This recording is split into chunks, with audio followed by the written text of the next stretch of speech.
Oh, What's what's good, good? Hold on, give me 1 second, okay? bro? How you been? How you been? I'm doing good, and you? Good, good. Same, same. Just hanging in there, getting by. All right. Um, great. So, let's get started. Go ahead and share your screen.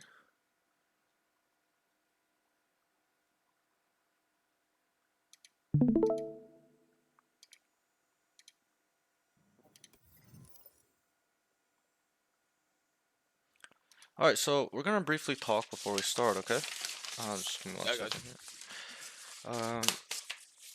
So obviously, I don't really have too much history with you besides you were part of the Discord. Uh, and so we'll briefly get to know each other. So usually I start off by asking, give me 1 second. What is your current rank? Edit Currently Diamond 3. I just dropped from Ascendant 1 like 2 days Okay, ago. I just yeah, been all losing a good. lot. Does not matter. So it's currently Diamond 3. What is your peak rank? Immortal 1. Immortal 1. Okay, and then also, what is the role you play or agents? Mostly Mainly. flashes. Okay, Yeah, Flash Initiator. Flash Initiator. All right. And I'm currently learning like flex between Senti and stuff for my collegiate team. Okay, cool. Flash Initi. Sometimes Sentinel. You said right? Yep. Yep. Yep. Cool. Alright, that's all the information I pretty much need for that.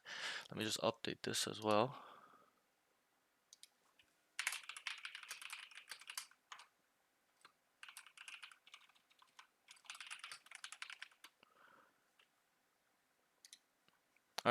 Alright, so the first question is going to be as specific as you can be, but tell me how much time do you put into Valorant? Weekly, daily, monthly?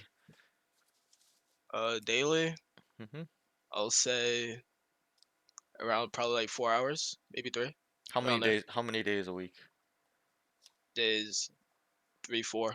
3, 4, so that's 12, around 16 to 12 hours? Yeah, I'll say that. Yeah. Okay, 16 hours a week. And then you are currently going to school, I'm assuming, and stuff? Because you said collegiate? Yeah, I'm moving in tomorrow. Yeah, Cool, cool. That's awesome. Good luck. So, how old are you as well? I'm 17. 17. You're going to college at 17? That's a thing? Yeah, I have a late birthday. Okay, I cool. just have a late birthday. Gotcha, gotcha. I was like, what the fuck? That's like high school, bro. Yeah. But okay. All right. Yeah, great. I love it. All right, the next question. This one is probably gonna be breaking down a bit longer. Okay, so Okay. I really need you to be, um, as specific as you can be, and also be able to be really critical with yourself and self-assess.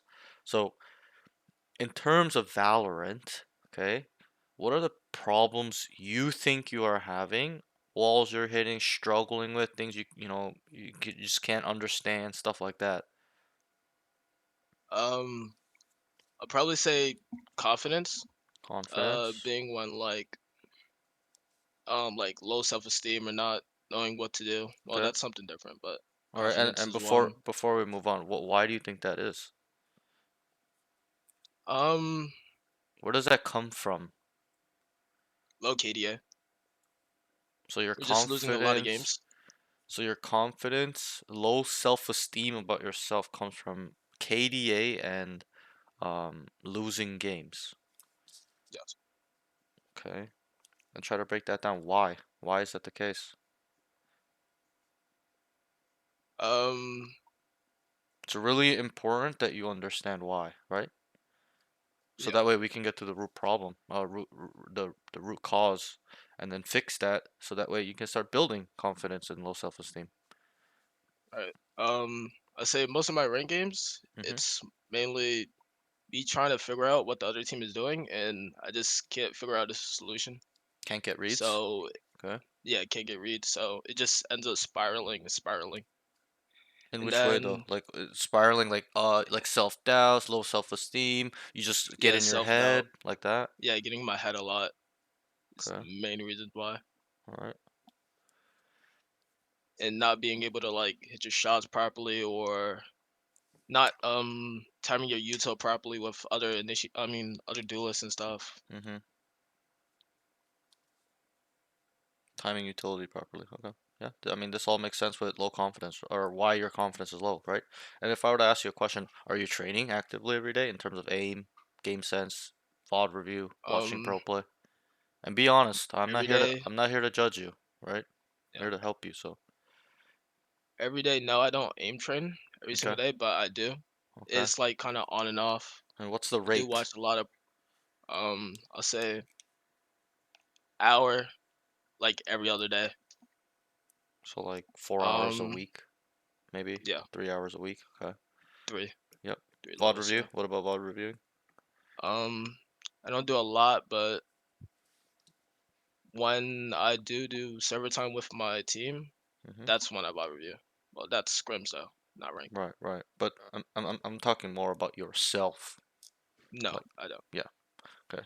So no VOD review. Do you watch any Radiant streams? And I'm Yeah, not I saying watch a lot. and I'm not saying for entertainment. That's where a lot of people get confused when I say, "Are you watching Radiant streams?" They go, "Yeah, a fuck ton, 4 hours a day." And I go, "Well, it doesn't show. You're not understanding anything. Your game sense is not increasing, right?" And why that is because people just watch it for entertainment purposes. You know what I'm saying? The funny shit, the street they focus on the streamer being funny and is talking shit, rage baiting, whatever. But people tend to not actually process what is going on in that game or in that stream. Oh, wait, why are they thinking like this? Wait, how does he know he's coming from here? Wait, what's going on? Why are they rotating? Wait, they need to go now. Like they're not processing and really being aware of what is being seen at that level. Does that make sense? So, Yeah, um, moving forward, I would really like you to start thinking about that where don't just and you said a lot, right? How much time is a lot? probably like hour a day. Yeah, that's it's pretty a lot. It's like 7 hours a day a week. And if you're doing 7 hours a week of watching radio streams, your game sense should be going up. Should be your Right? understanding of the game should be increasing. You shouldn't have low self-esteem because you can't get reads because that's game sense, right? Reading what's going on, what the enemy Yeah. can do, right? Utility timing, like you should be paying attention to that as well in radiant streams, right? Obviously, hitting shots is like just comes from your mechanical training, right? Obviously, as well, um, you can actually get better aim by looking at how people shoot, like pros shoot, and breaking it down and be like, "Whoa, that's cool. I want to try that. I want to apply it." So it's really important. What about pro VCT matches?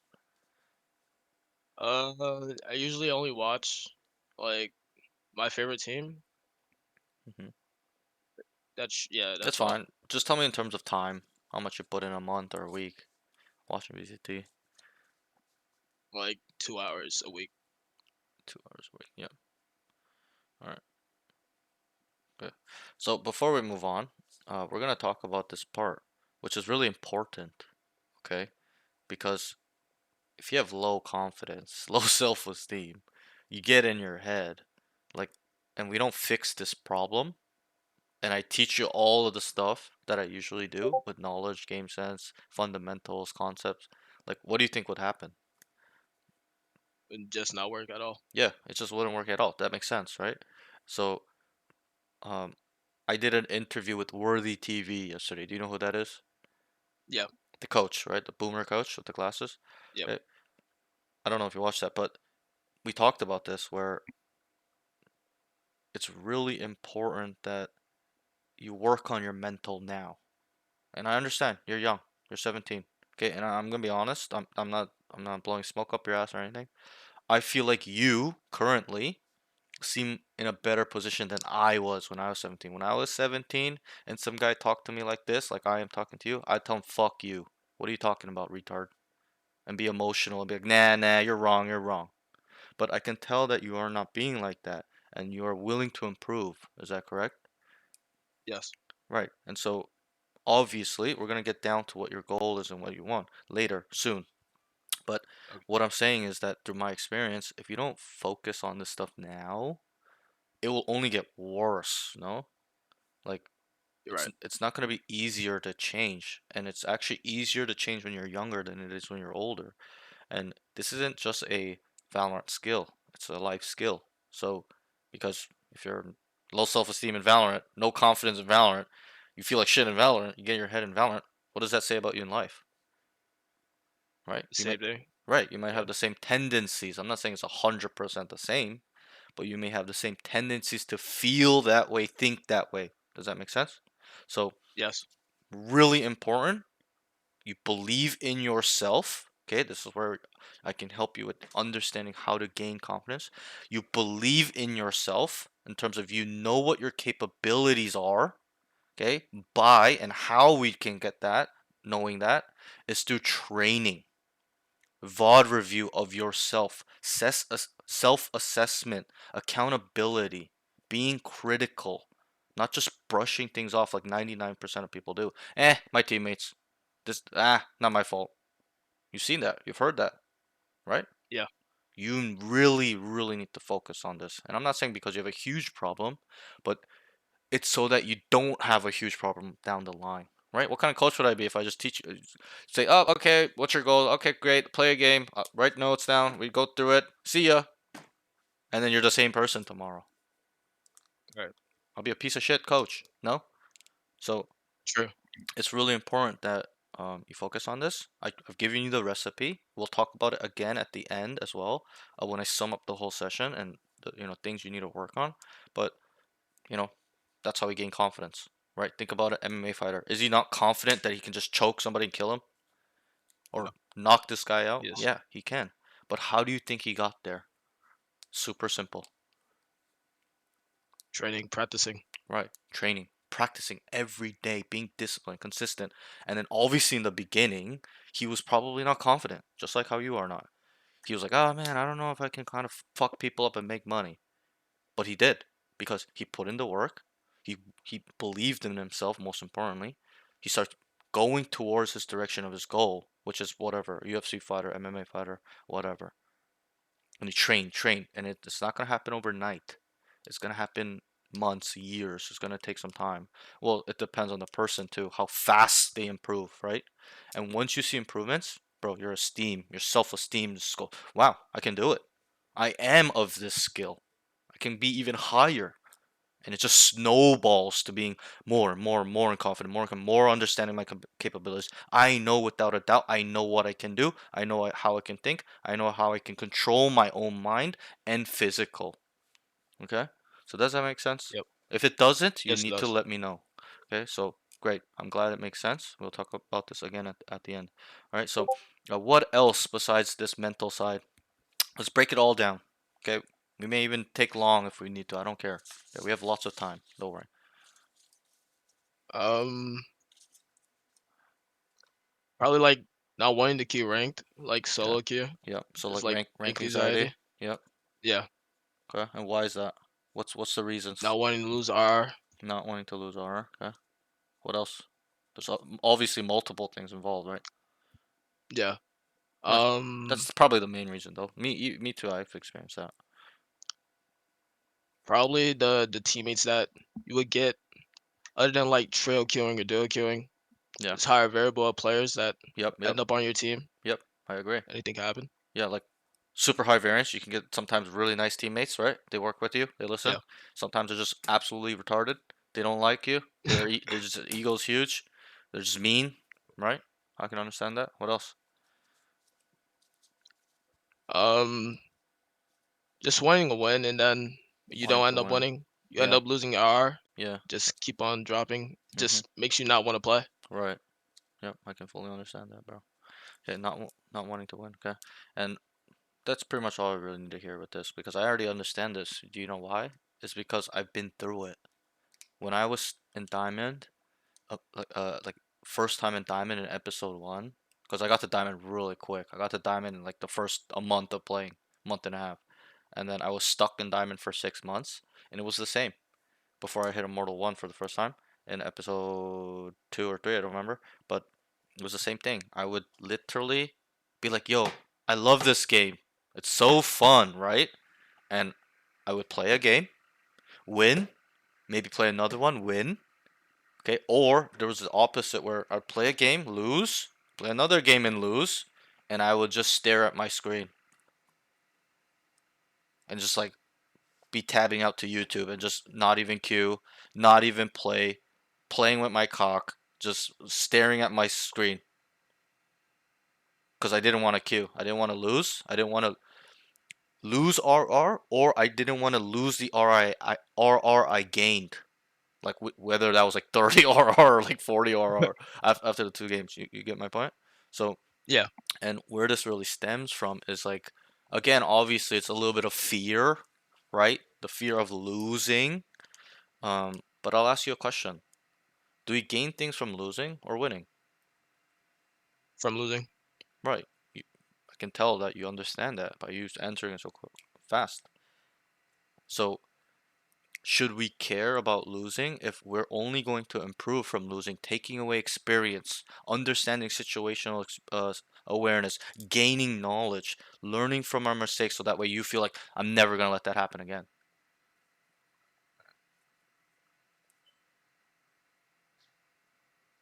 That is true. Yeah. right?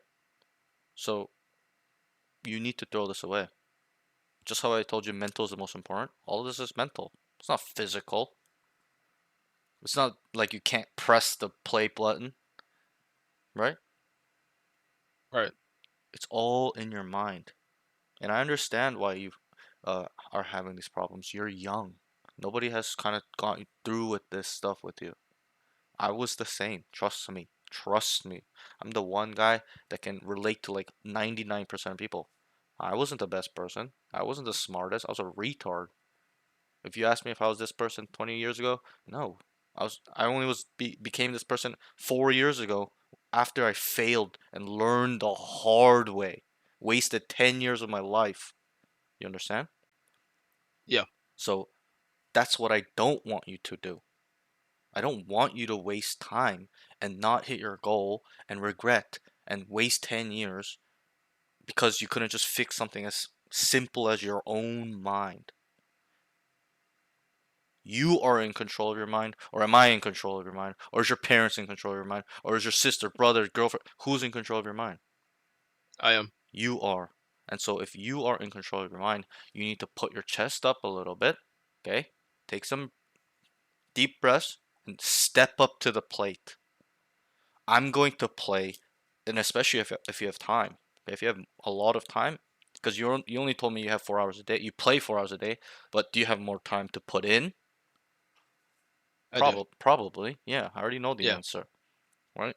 So you need to put your chest up, step up to the plate, play a lot right now to gain a lot of experience, understand the game. Your game sense grows. You get better. Okay, so that way you start developing the skills necessary to hit your goal. And we'll talk about what your goal is. But does that make sense? Because Yes, it this does. this is where a lot of people fail. Is because they don't start. They don't take action. They don't put in effort. They don't want to lose because it's uncomfortable. It's not comfortable. I know that, bro. It's terrible feeling to lose, especially when you know put in 40 minutes of your time and you it feels like it's wasted.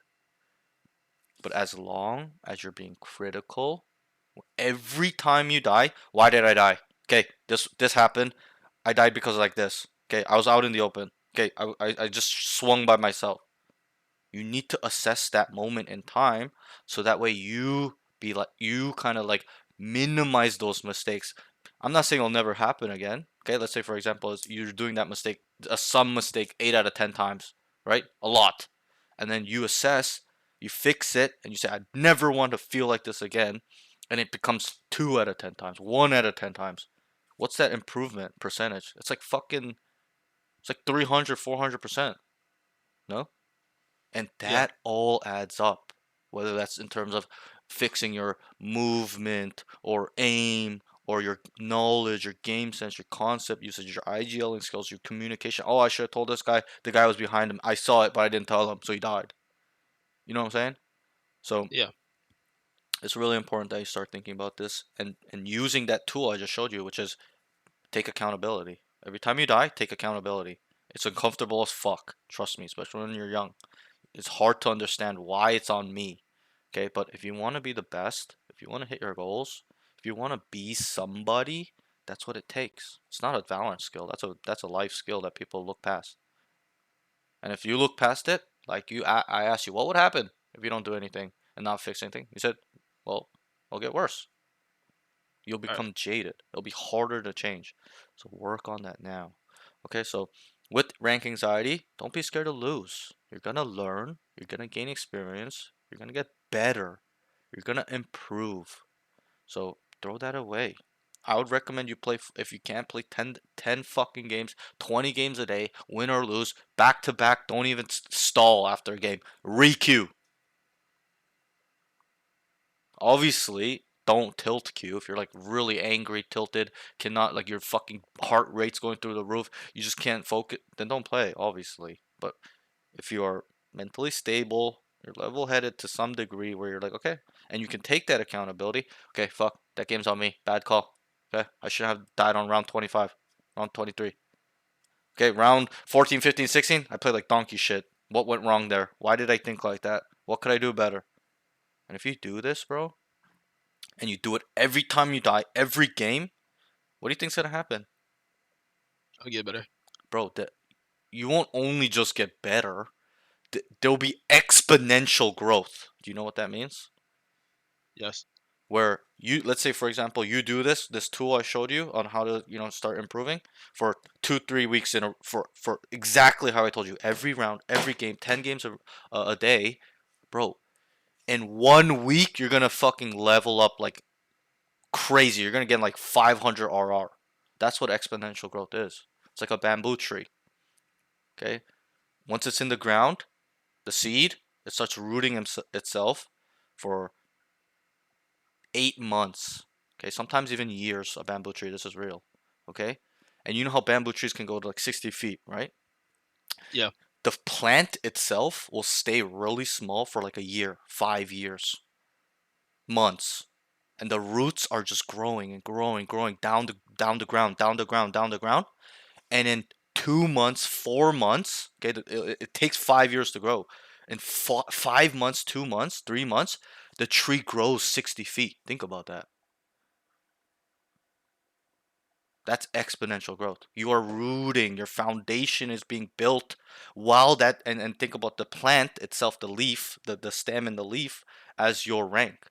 Right? You root yourself in terms of, okay, I'm gonna improve. You start building your foundation, you start working on these things, bro, boom. 1 month, 2 months, you're gonna be like 500, 600, 700 RR above.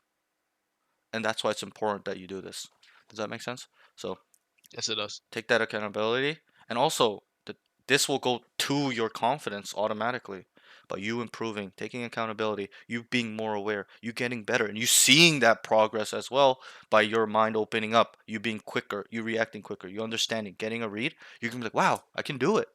I'm better than these guys. It's not an arrogance thing. It's like a confidence. It's like a self-belief thing, right? Because arrogance is like pure delusion. I'm better than him, but objectively he's not. You know what I'm saying? So Yeah.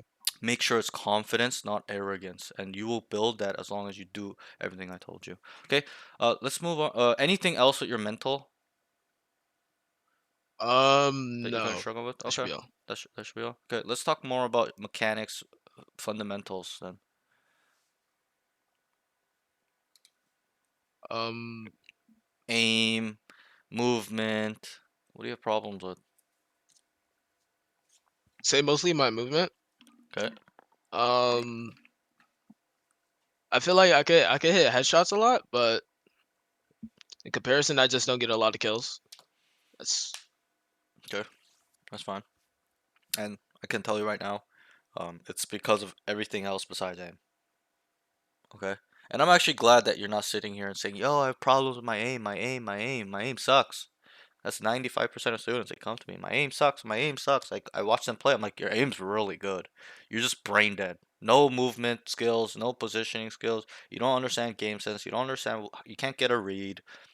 Decision making. The whole shebang. And I'm gonna send you the interview I did with Worthy. You should definitely watch it. Okay, we talked about this literally last night. How everybody, we both agreed how and this is two coaches, right? It's not even he's a player. We both agreed how everybody only focuses on aim. And he brought up the example how Alexander, you know, the Radiant player, Alexander, the Yeah. common guy, he says that being good in this game is only 10% aim and 90% movement. And in that 90% of movement is different things, timings on how to kill people, how to peek properly, positioning yourself properly, getting a read, getting ahead. Okay, it's not just WASD movement. It's everything, game sense movement, knowledge movement, map knowledge, right? So this is something you need to start thinking about where and I think you can, right? It's not just aim. Yes, train, maintain, improve your aim, but everything else is more important. And I will help you with that today when we break it down in the custom game when I see things you're struggling with. Okay, what else? Movement is pretty bad. Um, say my aim, micro Mm-hmm. corrections a lot. Micro adjustments. Yeah, micro adjustments. Yeah, They're bad or they're bad. okay. If I try to go for a fight, like a 50-50 fight, I just end up whiffing when it's an easy kill or anything. Or it could be just nerves too. Okay, could be nerves too. Okay. Yeah. So would you say you're better at like holding and crosshair placement versus like flicking, micro adjusting? Is that what you rely Yeah, on? Is that what you rely on? I rely more on holding. Yeah, Okay. holding crosshair placement. Yeah. So you kind of have like boomer aim, where like they're not using mechanics, right? But they like hold really well and crosshair placement's really good. You know what I'm saying? So, um, and to me, you should be the opposite, where like you're fucking instantly flicking people, instantly micro adjusting, killing people, no matter where they are. Tracking is really solid, like instant deletions, because you're young. Okay, and I will help you develop this. I really will, as long as you put in the work, right? Like so. That's that. All right. I think I got enough information from you. That's fine. So let's move on to the next question before we play. Okay. Okay, The next question is gonna be in terms of Valorant. Okay. What are your goals? What is it you want? And be as specific as you can be. Don't give me the short-term goal. I want the big fucking dream. At the end result, what is it you want? I want to go pro. You want to go pro. Okay. Okay. So, and this is very um not like tough, but sensitive topic to me because I understand that going pro is very hard, and you need to understand that too. Me and Worthy talked about this yesterday as well. I asked him, "What's the expectation of going pro?" Okay, and what do you think it took? Who's your favorite player? Probably Ethan. Okay, what do you think? What do you think it took him to become pro? 10,000 hours to Yeah, go pro. he was also a pro in Counter Strike, no? Yeah, So with that being said, and I'm not saying you're not putting that effort right now, but with you playing 4 hours a day, with no confidence, no self-esteem, you're not really training, rank anxiety, you're afraid of losing, not wanting to improve. Like, I'm gonna be really brutally honest with you. You're not gonna hit it at this rate, are you? no, No. Even if it took 10 years, I really doubt you'd make it. And I'm not bashing on you. I'm not trying to take a personal attack on you. I'm trying to help you realize what it takes, right? Just how you said, Ethan, 10,000 hours. Range 4 hours a day, probably 2 hours a day, warming up, working on his aim, scrims, VOD review, visualization. He's thinking, what could he have done better? What went wrong? How to improve on this to gain 1% edge, 2% edge, right? Because at that level, that's what matters. It's not about being 50% better than the next pro. It's about 2%, 3%, because they're all good.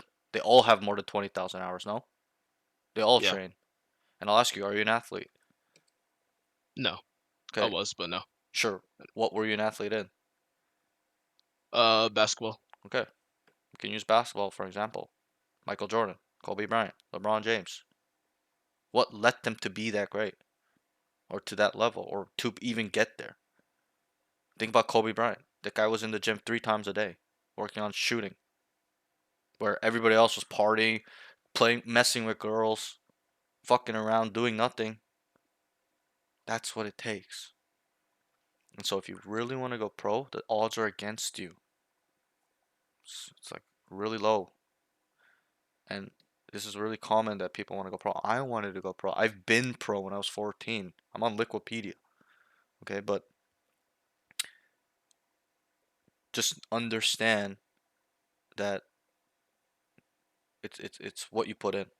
Valorant is a game is where you get what you get the results what in terms of what you put in. So that's just some food for thought there for you. Okay, and I'll be honest, I really do like your answer.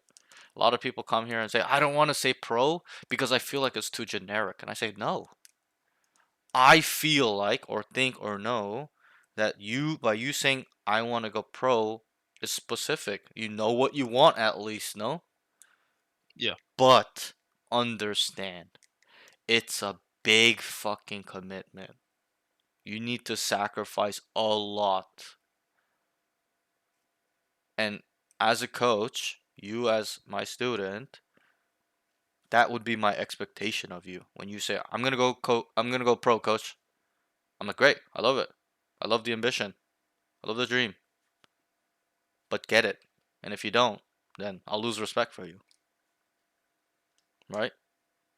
Right. So that's just some food for thought where you can start thinking about because you got to take this seriously. I'm not joking. Like, yeah, we sound like a bunch of fucking nerds sitting here being like, oh yeah, this kid's trying to go pro in Valorant. I don't care. That's your dream. That was my dream multiple times. I failed multiple times. I tried to go pro. I was pro in StarCraft 2, top 200 when there's 8 million people playing the game. I failed because I quit. I tried to go pro in Dota 2. Spent 4 years of my life wasted, almost 15,000 hours playing this game every day, staying up 5 a.m. Trying to go pro, get to top 500. Failed. I quit. Tried to do that in Valorant. Quit. Spectre Divide, top 50. Game died. Like, so I understand what it takes to get there. Okay, but I also understand to not completely commit, fall short because of myself. And so if you want to be in my position 10 years down the line, like me, I'm 29, where you're 27 or 29, you're sitting there, fuck, bro. I really wanted this. I had this burning desire to compete, but I fucked up. I didn't put enough time, effort. I failed. I didn't network. You will feel what I'm feeling, and it's not a good feeling. You'll regret it for the rest of your life. Okay, and also one thing as well, I talked with. I will send you these resources as well. You should watch if you really want to go pro. You need to watch the first interview I did with Daniel Halim. He's a tier 2 former pro. He talks about his process, what it takes, what separates tier 1, tier 2 to tier 2 to Radiant to Immortal 3. Okay, all that shit is really good. And also watch the interview with Worthy TV as well. But they both that Worthy TV, he's got 20 years of FPS technical experience. Daniel, he's a pro. He was a pro. He had a contract. He was getting paid. Okay, they both said the same thing. Those that have the better contacts will go pro. So you need to start networking now. Start making content now. Start streaming now. Start being active on Twitter. Because if you just put in all this work, get to Radiant, you're not going to be pro. They need to know who you are. You need to have a brand. Does that make sense?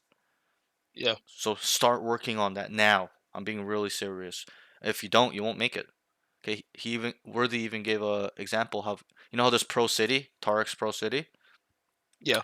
Worthy was talking to Woody, a top 10 Radiant player, and Woody was like, "Oh well, man, like fuck, they won't even let me in Pro City. He's top 10 Radiant. They won't let him in. You know why? Because they don't know who he is. He has no brand. I'm not joking. It's in the thing. We talked about it in the interview last night. Okay, so this is like, bro, this is like gold information. Okay, don't let it slip. Network, start putting your name out there, whether that's content, shorts, streaming. Go, take action. You will grow. If you don't know how to kind of get this stuff started, I will help you get started. Okay, because I did it myself, which in 2 years ago in my peak in episode 5 and 6, I tried to stream, nobody watched me, and I kept giving up. I'm like, wait, I have 0 viewers. What the fuck? I just turn off my stream. But then once I got into coaching, I understood the whole content side where, okay, you need to set up your Instagram, YouTube, TikTok, your Twitter and start posting consistently every day, where it starts rotating. Everybody starts going through all your stuff, and it's like a holy trinity of your brand. Does that make sense? So I can help Yes, you it with does. this too, if you want. Okay, so but just with that information, understand that um, you need to start doing that now. Literally today or tomorrow, you need to starting that shit if you can stream and shit like that. Okay. Also, great. I love that it's a big goal that you told me. I think we broke it down pretty well. I've given you all the gold pieces of information I can. Okay, and now it's all in your hands. Obviously, I also will help you with small goals as well, with or without me in the future. At the end of the session. But that's that. So let's go ahead and queue. How today will go is you're gonna play one game. And then I will be writing notes down in 5 categories, and then we'll get in a custom game and we'll break them down. Okay, it's cool.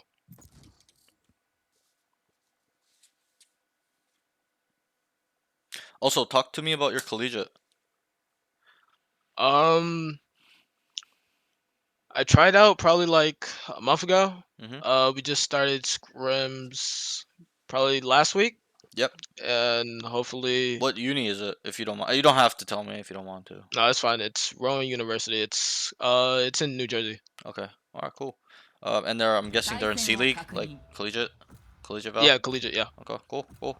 Are they good? I don't know like any standings or like Um. who's really strong besides like Winthrop University and like Yeah. St. Clair University because they're in Canada.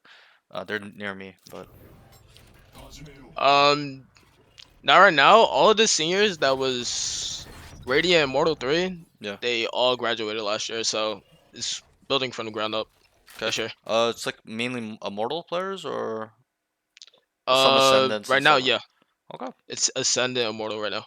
Okay, so it's pretty sweaty then. It's not like it's like, diamonds and plats like tier 3 or something. It's still tier 3, but it's like higher tier 3.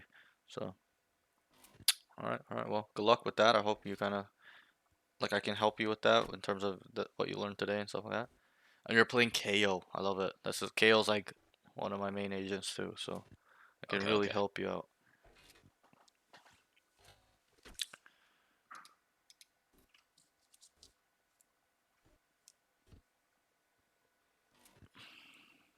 But, I'll just briefly say today's the day, Today's the day you really start choosing or making decisions or even thinking about, okay, am I going to the path that is to my right or the that is to my left?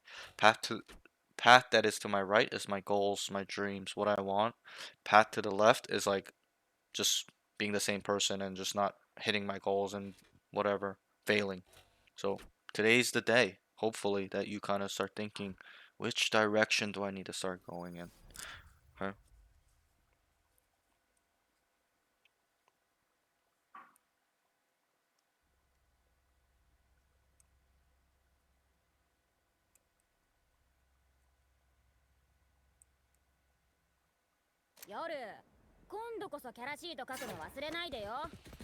Also, we will talk. Usually I don't talk, but I think it's good to talk too. Like you can ask me questions, um, Yeah. stuff like that. Okay. All right, I got you.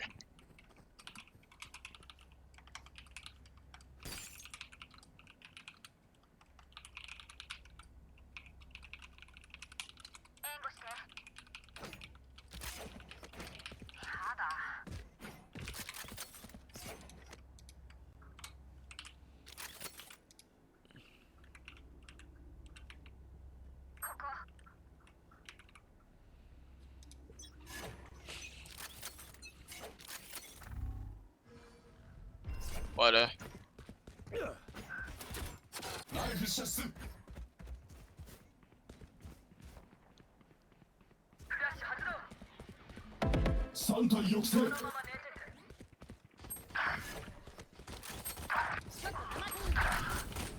敵残り1名 That's One it. fight.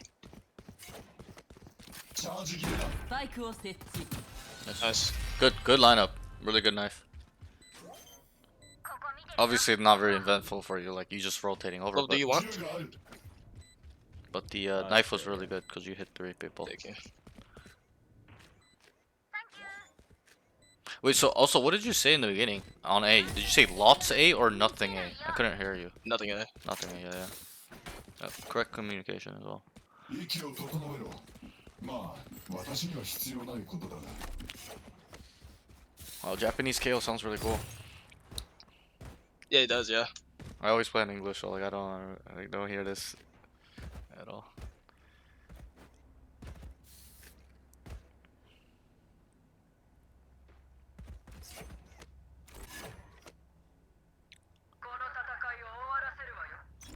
Bro, it sounds like I'm watching an anime. I think Tile's quiet. So darted mid. Walking down cat right now. 敵を抑える。三 Three. 体抑制。 Not through.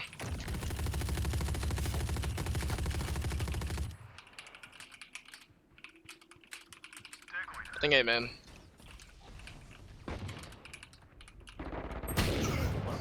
Jet A main outlaw. All good, all good.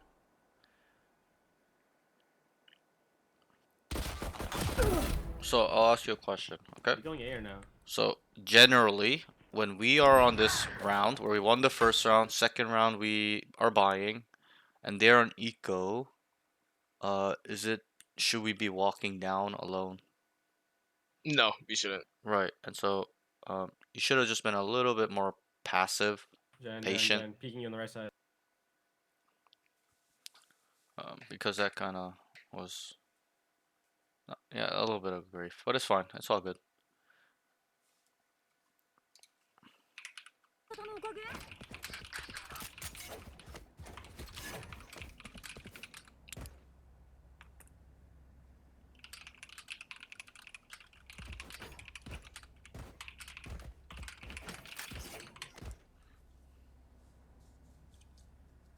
I'd actually rather you sit cat there where you were, Okay.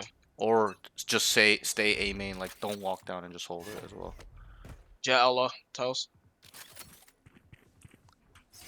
This com's pretty good. 敵を抑える。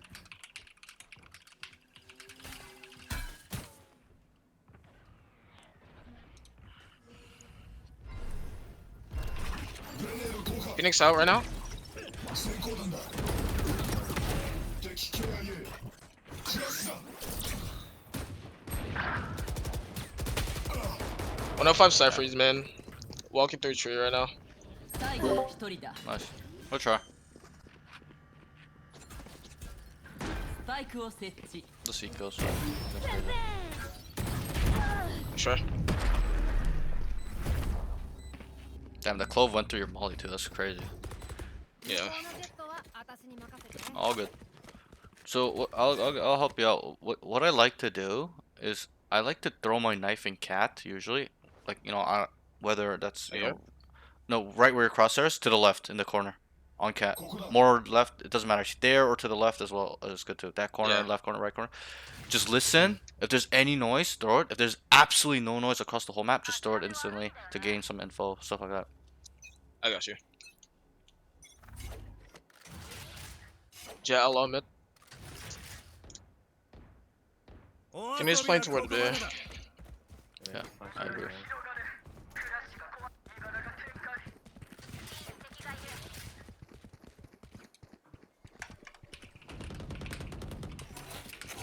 Still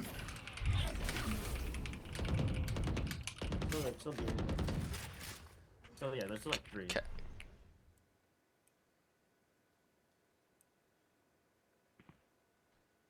One B man. Sounds like they're running tiles right now. If you guys want to leave and go to cat or support cat. B mid. 3 mid. クラッシュだ。 You're going cat, by the way.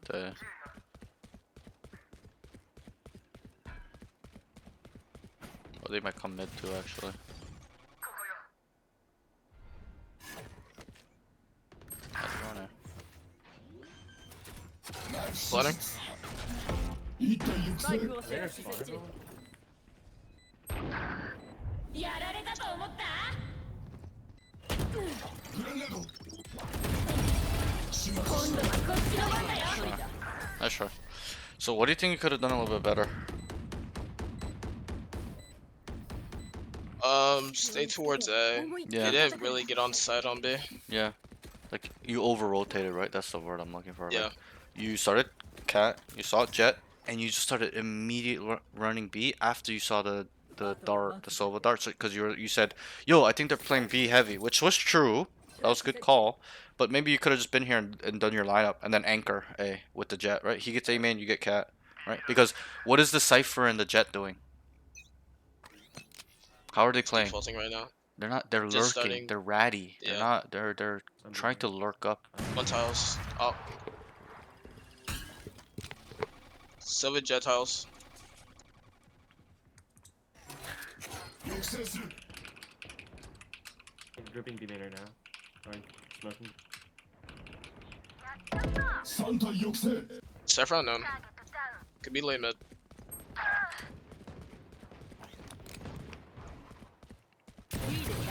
Cypher's last mid. There's two alive, by the way. So here, you just hold mid. You just look mid. Look at your teammates. Cypher mid on me.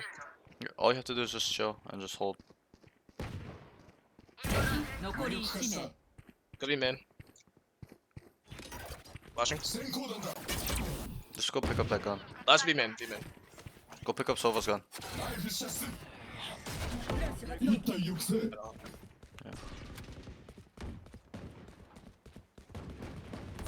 Nice. Good round. Good. 武器の性能が全てでは I'm a little theory crafting here. Like, I don't know if I told you to look mid, you would have died, right? Like, I had to tell you, yo, pick up mid, because when I look at the minimap, who was on B? How many? ここだ Three. Three. I mean two. Sorry. No, you're right. The first answer is correct. There's three there, B main with the bomb holding it down, and you're also trying to look B main from mid market, right? Does that make sense? So Yeah. just look at things that they are not covering, because we're all looking at the same angle, and that got you the kill, no? Got you an op Yeah. as well. ナイフ射出 A main. Three. Smoking. Not out yet. Silver dart is set.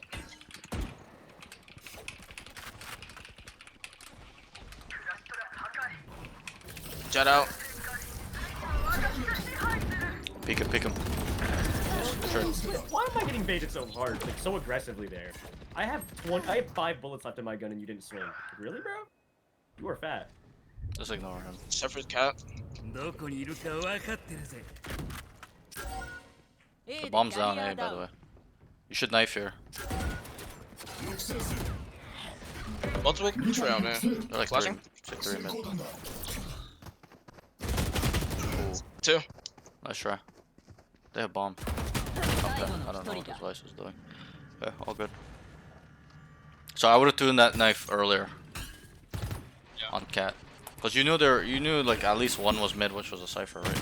So. And again, look at the mini map. If you looked at the mini map, Vice killed 1A and the bomb was down, and she was holding A main for like 5-10 seconds. Nobody was there picking up the bomb or trying to fight her. So that, to me, says that they're mid coming cat to come back get the bomb, which they did. So try to look at your mini map a little bit more, okay? Okay. Just use your eyes. It's like a flicker. Just flick. It's very hard for some people, but try to just flicker. Back and forth all the time. Cypher. Oh, boy. 敵を抑える Maybe A. 2体抑制 Just not B. Not three yet. Jet. お遊びはここまでだグレネード投下フラッシュだ 40 Phoenix. 30 Clove. Okay, why do you think he died? He's the only one on site. Yeah, but why did you die in that fight? Or to your knowledge, what do you think went wrong? I didn't play retake with my team. No, I think the way you played it was fine. You sitting Gen, but I think the problem was that you're too passive. You let him out for free, right? Swing his ass. You know what I mean? Because you died anyways, no? And you let him get to the door. You might as well have killed him before he got to the door. Is my point. Okay. So be a little bit more confident. It's okay if you're gonna lose that fight. We will learn. Just swing his ass earlier or hold A main. Right there. ナイフ射出 Is it quiet A? Or they're It's A? quiet, quiet. Oh, they're coming B. 2体抑制 So again, remember what we talked Ready about up? earlier. Not out. So we have to anchor here 逃げられないぞ until they're out. They might be coming out now, but just hold. Cypher's already lurking. Wait, Phoenix is mid though. Oh, never mind. スパイクを設 Yeah, 置 go. Hello for retake. You should turn it on. Flashing front side right now. Flashing. 3, 2, 1. Nice. Nice. Start going out. Start going out. Nice. Good. Good job. Good molly. Good flash. Good ult. フラッシュを Okay. 設置 And then also good anchor. Cause yeah, we know there's a lot B main, Nice, right? 解除 But how many were on B? Super simple. 2. 負けない Two? I think that's not correct. Well, 2 was first out. Well, I No, didn't. I'm see saying any I'm other saying I'm movement. saying your teammates. Your teammates. How many of your teammates were on B holding it down, not dying?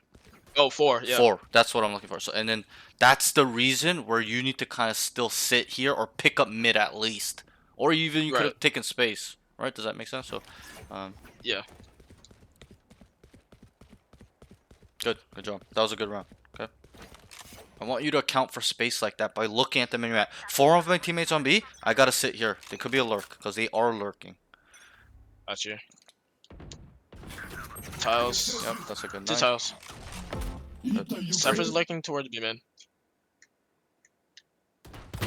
Okay, don't peek. Don't peek. Rose. One's B main as well. 2 towards mids. 今度はこっちの番だよキャリアダウン Oh, be careful mid. 敵残り1名 Nice. Last one was B Cypher main, was right? last towards house. Could even be out B main. やられたと思った Help him, help him. 最後の一人だ Oh shit.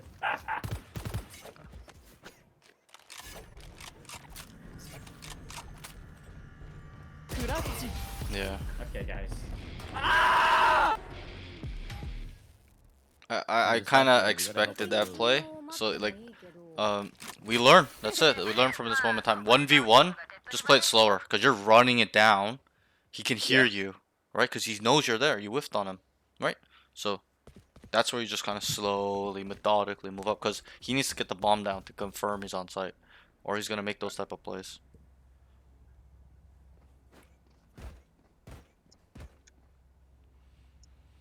All good. Stay locked in. B main. Quiet. Get him out B main, like 3, 4. No Cypher stuff, so watch the mid lurker. Yep.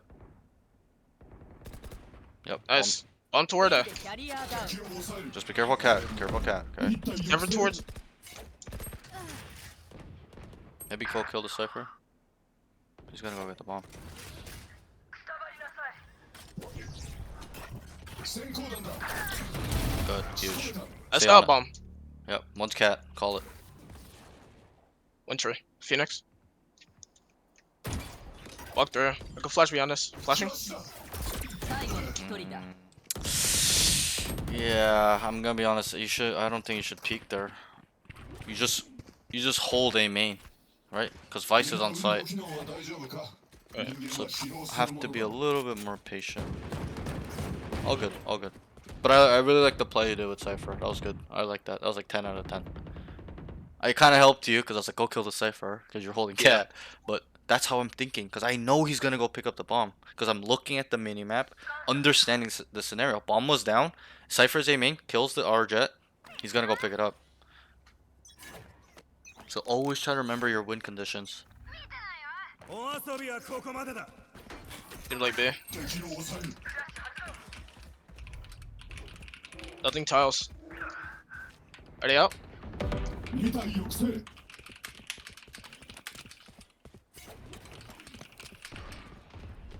パイクを設置 投下するフラッシ Flashing over side right now. Flash. Oh, To your left, to your left. Logs. stairs. 最後の一人だ。 Let's try.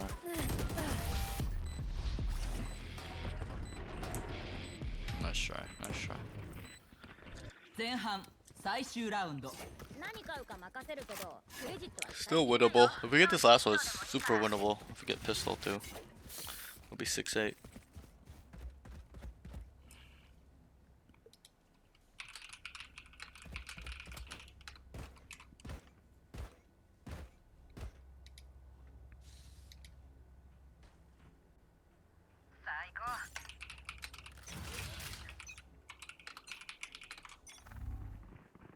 Past there. Weapon orb. No knife.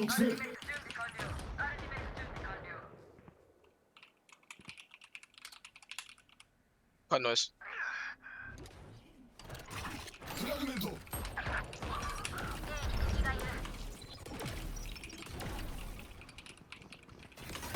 先行弾だ。 A でキャリアダウン。 Another one's out. Nice. Tell them where the bomb is. We have bomb. Switch. Good. Definitely lurking. So was Amen. Cypher is lurking. 100%. You still have bomb close.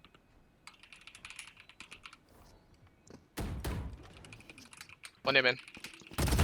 残り1名。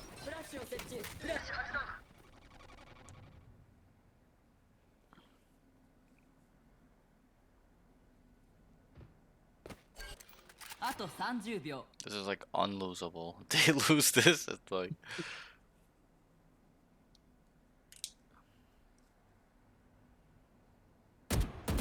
Evan. Bruh. Tagged 40. あと10秒。どこにいるか Door, door, door, door, door. Nice. Good. Let's win pistol and win the game. We win pistol, we're in a good spot. 攻守を交代。まず俺が仕掛ける I'm gonna go B. And no Cypher setup.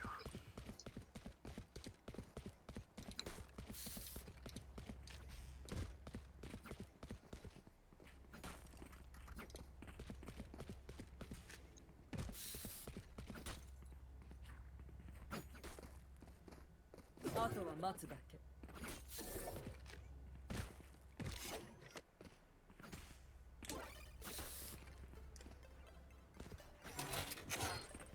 Cypher close. 遊びは終わりだ ライフ射出。 Silver B. Cypher setup here. Backside. Peek, peek, peek, peek. The CT short's really bad, don't. He's triple. 60. 最後の一人だ。 Stairs. B でキャリアダウン。 Sure. All good.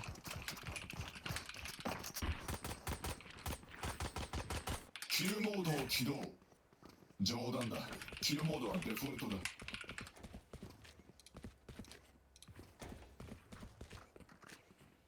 フラッシュ設置。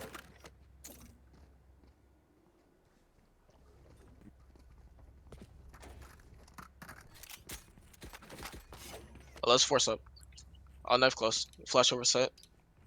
集中して。あとは待つだけ。ライフ射出。フラッシュを設置。 One tiles. Nice, I'm flashing over. Flashing. 3, 2, 1. Can't break that. 最後の一人だ。 Ah, all good, all good. Nice try. Honestly, I respect that first call a lot. I really do. I make those calls too when we're down this much. It's good. I think the execution / plan could have been a little bit better, but we'll touch on that.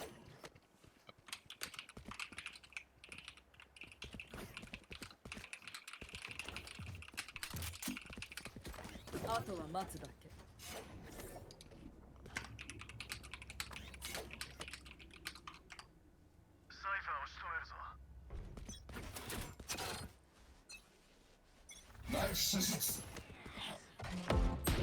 Low tree. All up bottom mid.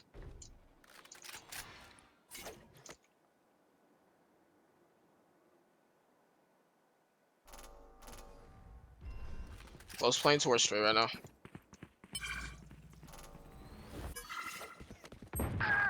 Bruh. He's speaking for my Aries. Outlaw me. Big outlaw. Jet was Bottom mid. towards market. Walked up B. 最後の一人だ Sure.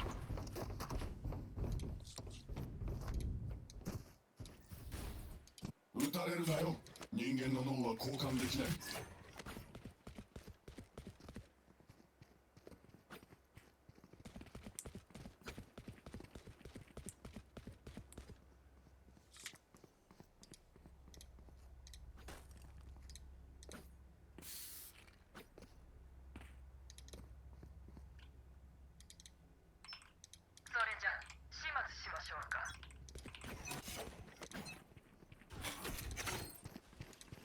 抑制する。 Sever's gonna be playing backside. His setup's not down.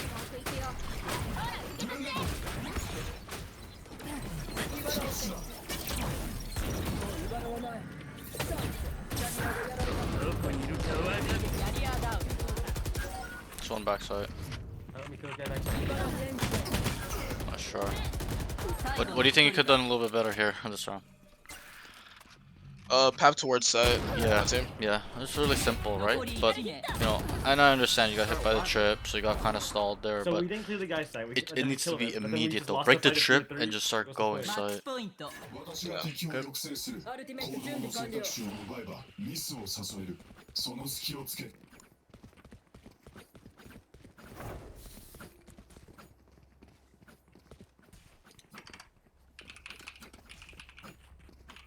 アルティメット準備完了。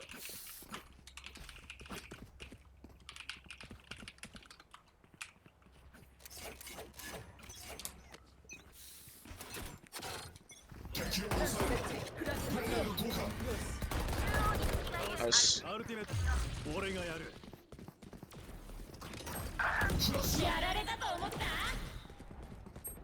Okay, 3 cat, 3 cat, 3 cat. Take the space. Take the space. スパイク設置完了。フラッシュ設置。 Phoenix market. 遊びはここま Good で go だ B man.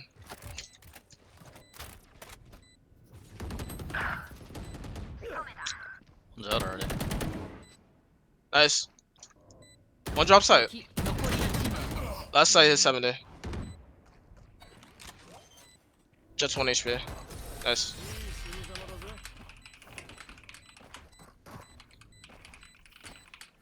まず敵を倒せ。話はそれからだ。アルティメット準備完了。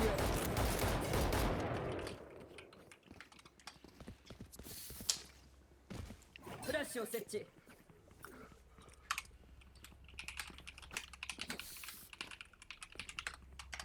We try going mid to. Clove, can you smoke bottom mid? 戦闘準備アルティメット準完了。備完了。フラッシュを設置。視界を奪う。中央でキャリアダウンアルティメットいけるよ。最後の一人だがいる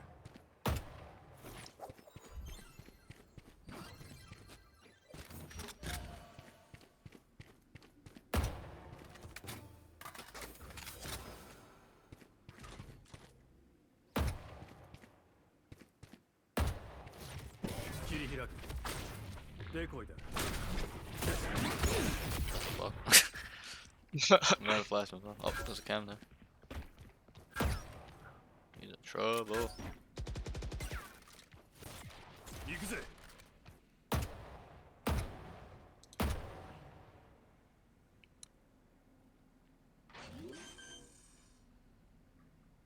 フェイクテレポート Okay, all good. GG's. Okay, let me just log in デ real ィフ quick. ェンダーの勝利 Okay, we're gonna break down these notes. Some stuff I brought up, some stuff I just wrote and I wanted to save the custom. Okay. Yep. So you can go ahead and stop sharing your screen for now.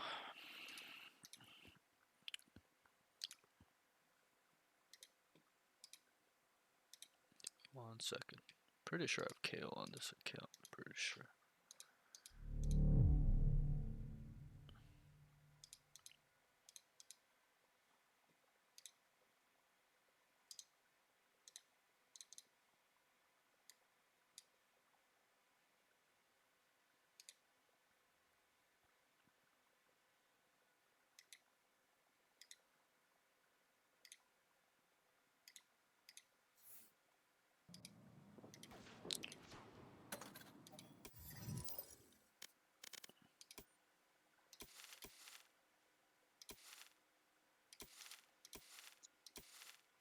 Okay, hold on. I gotta log on to this one.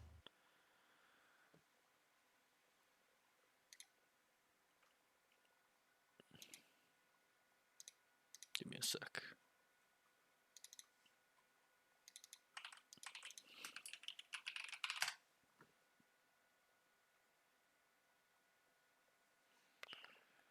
Alright. So, okay, there's 5 categories. Alright? Okay. Communications, aim, utility usage, movement slash positioning. Okay, so that's micro and macro. Okay. And then the last one is game sense slash mental game. So like your understanding of the game and then the mental fortitude aspect. But yeah, that's that. So that's usually the big 5 big umbrellas. Obviously, there's a lot of smaller things involved with these stuff, right? But that's what we're gonna focus on. And then, if I were to rank this stuff for you, your 5 categories, I honestly think your communication's pretty strong. I'm not gonna lie. Wait one second. Ascent. Turn sheets on. So yeah, I think your communications are quite strong. I feel like you can be a big potential to being a really good IGL. Um, Let's do this. the next thing I probably would say is utility usage is definitely pretty good on KO. That's what I'm seeing on KO at least. Okay. Yeah. And then it would be like aim. I don't think your aim is not bad. Okay, even though you went negative and just, we're losing a I'll lot of take a fights. maybe. I think It you costs have the. enough to build me. Wait, what the Get fuck? your Why is money's the noise so worth. loud? One second. I think that you have a decent foundation of aim. And think about it. If you aim train DM and work on it, what would happen? Only get better. Yeah, it'll be astronomically better. You could even be very, very, very solid in terms of aim mechanics, like really high level. So that's some pros there with that. So it's communication, utility usage, aim, and then it gets to like movement, positioning, and your game sense is like a little bit lacking. Um, and there's a lot involved with it, right? Obviously, like your awareness, My ult's ready. understanding certain fundamental stuff, right? And I'll 30 teach you that seconds all left. today, so don't worry. But that's how I'd rank it. Okay, do you have any questions with that? No, no. Good. So that's that. One second. So let's continue. So, some categories, obviously, like I said, which are strong. There's not gonna be too much. Okay, but games, I'm telling you right now, game sense, mental game, and the movement position section is fucking thick as fuck. So let's get through this a little bit, right? So the first note with comms, I wrote be more specific in his comms. Okay, and I gave an example as well, specific example. He saw Sova darted from top mid. What the fuck happened to my ghost? He saw Sova darted from top mid, but he just said he's mid. And what is wrong with this type of communication or the way you said it? You are correct. He's mid, but what is wrong with this? It's not specific and it Yes, doesn't call out what utility he's using. right. You need to call that Sova darted from top mid. Does that make sense? Yep. So that way, and I know it seems really little. Um, these are not my settings. So I haven't been on this account in a while. Give me one second. I think it's none. Some shit like that. Off. Oh.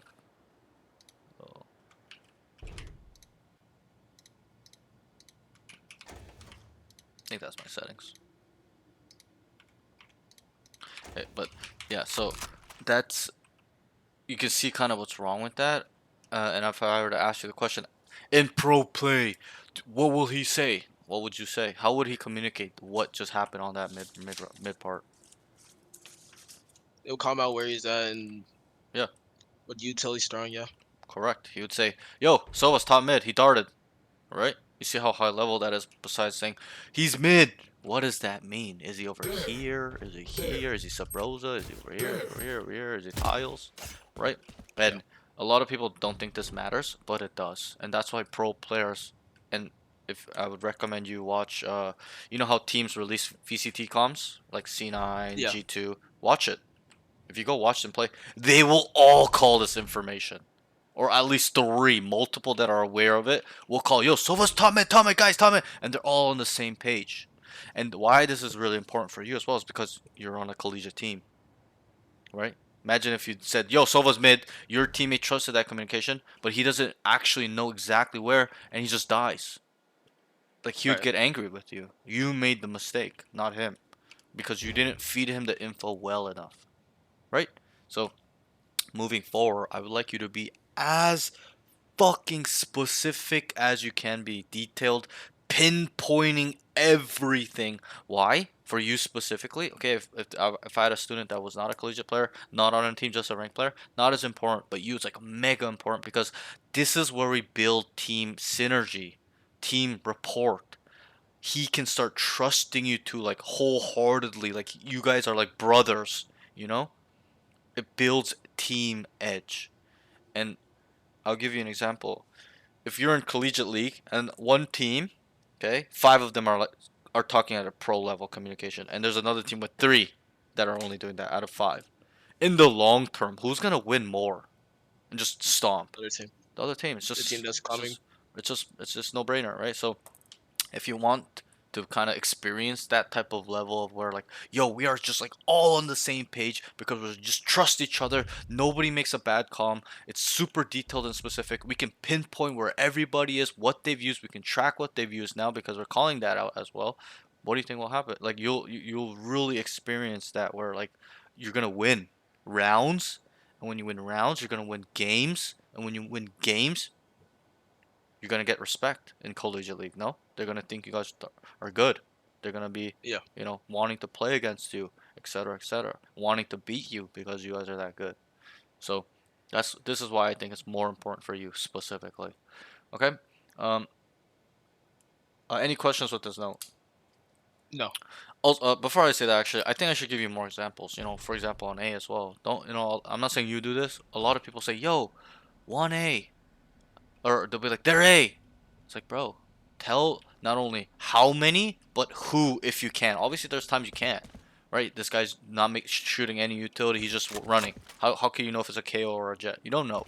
But if you can, you heard him throw a jet smoke, or you heard the KO throw his knife, or you heard the ISO turn. Call it. Yo, ISO's A main. Yo, it's jet.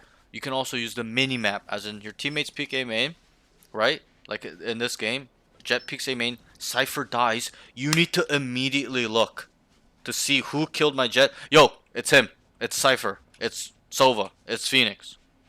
Right? That shit really adds up. It's really important. Okay, so that's that. No questions. Let's move on. I actually wrote on the next note. Comms overall are very active and good, but see how I wrote it. Active and good, right? You're active. You can speak well. You say, yo, quiet A. You're feeding information. But again, with this note, I want you to set up your teammates with this information because it's so detailed, so specific that it's like you guys are map hacking because you guys know exactly where everybody is. Does that make sense? And Yeah. so you need to start carrying this over because if you do it and you are the leader of the team, they will follow along. That's the thing with team play, no? Especially in a sports setting, university setting.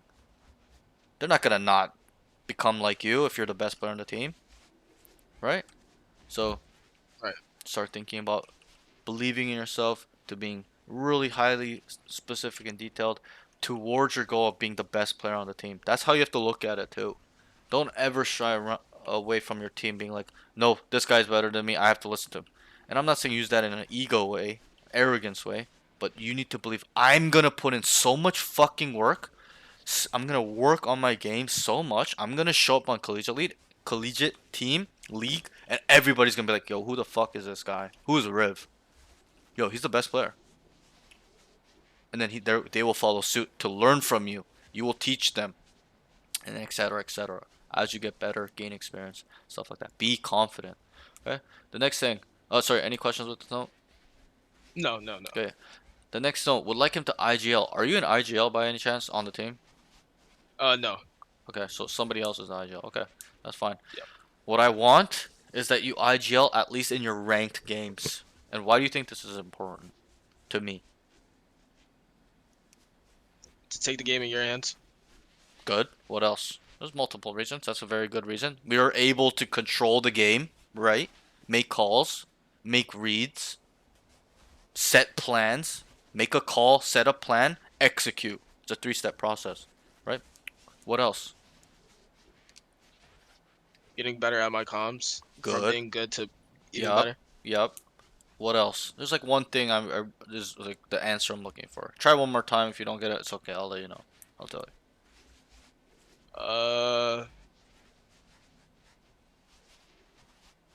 Not really sure. When you take upon this role, you see the game differently. It's not just from your POV. You're looking at it at what as an IGL? As a leader. Good. As a leader. And not only as a leader, okay? You are looking at it as in the whole team's perspective, the macro, right? You Right. will know where your teammate is at all times, where they need to go, what is unaccounted for, and for you to lead them to win. Like you said, to control, to lead. And obviously in collegiate, you're not the IGL. You will have an IGL that hopefully takes that responsibility and burden. It's a big responsibility and burden. Because I even talked with this in Worthy. I asked him the question. I said, what is your take on IGL? And he said this, where the IGL role gets no credit when they win, but when they lose, they take all the blame, right? Because they're the leader.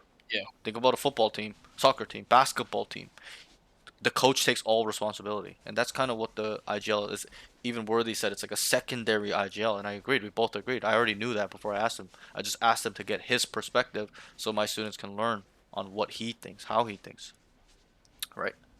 So, and most importantly, not only will you be a leader, get better communication, look at the game differently, understand your game sense grows, but most importantly, if you do this in ranked and you go to collegiate where there's an IGL already, will you not understand what he's thinking, how he's thinking, why that makes sense, why that's good, why that's bad?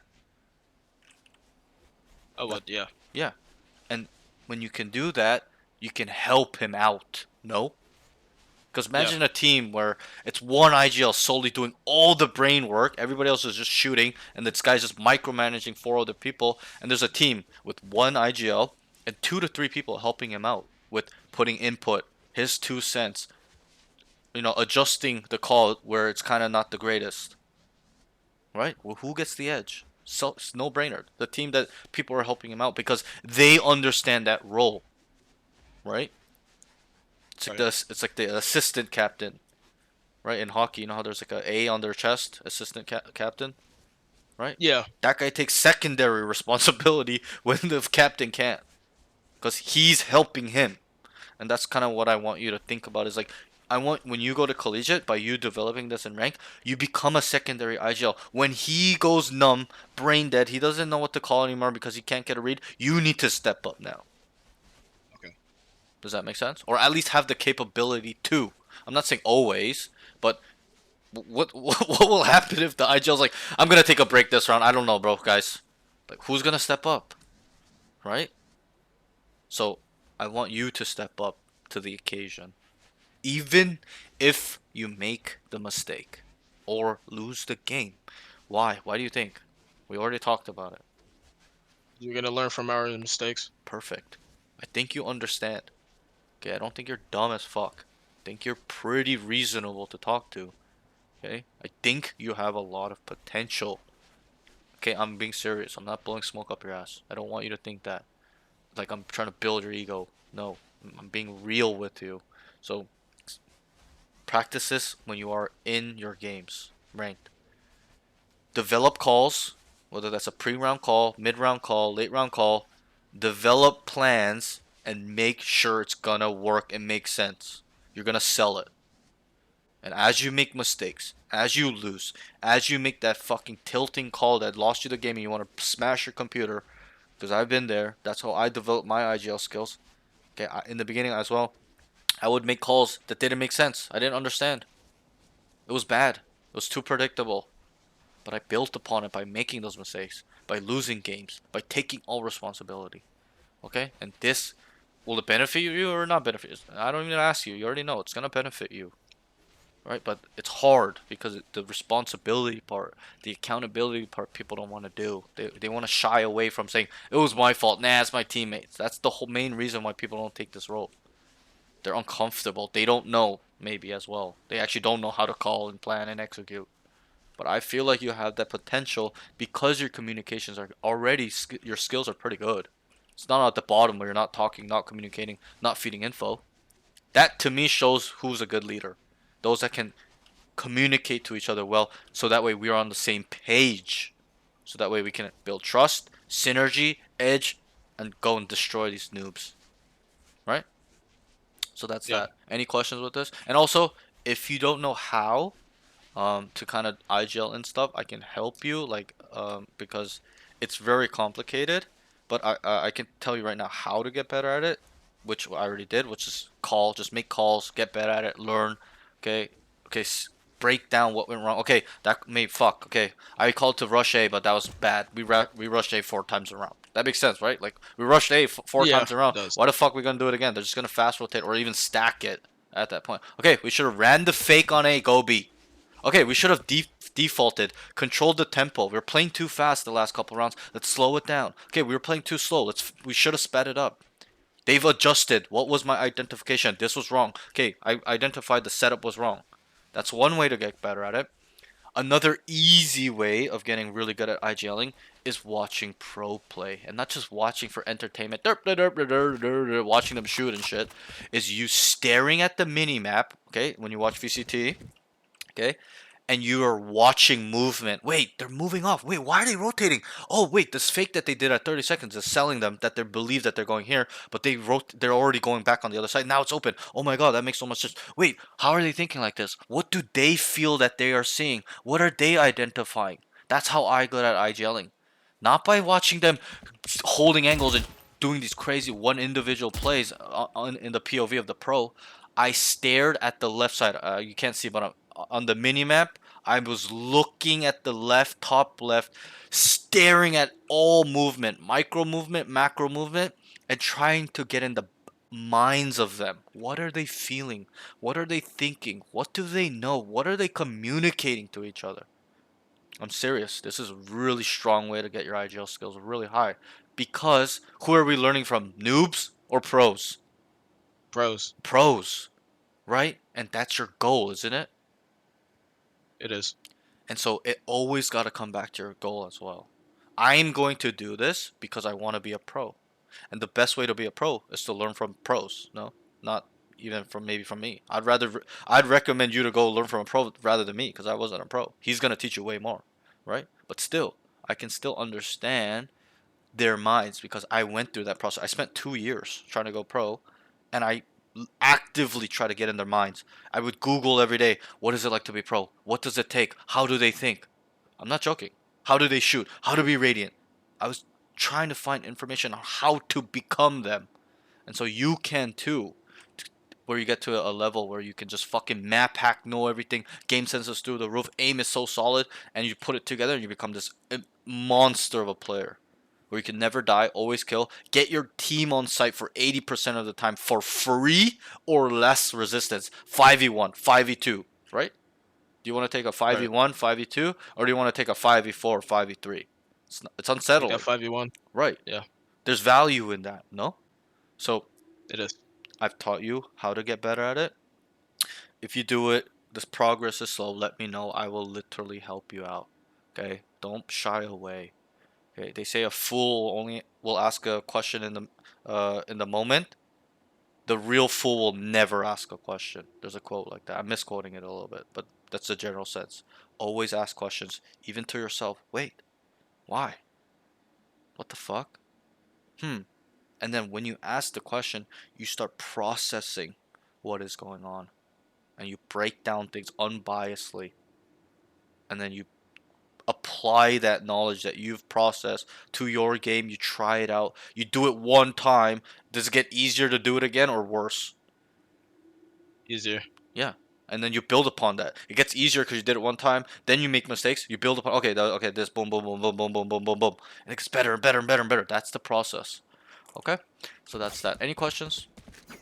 No, Okay. Let's move I on. think I understand it. Good. Aim. I had honestly nothing really bad to say with your aim. You actually said it yourself. You're like, yo, my aim's actually not pretty bad, but it's like my movement. Remember how we had that conversation with like Yeah, 10% aim, 90%? You fall in that category where it's like you need to focus on everything else: positioning, decision making, awareness, pathing, timings, how to peek, how to fight. Okay.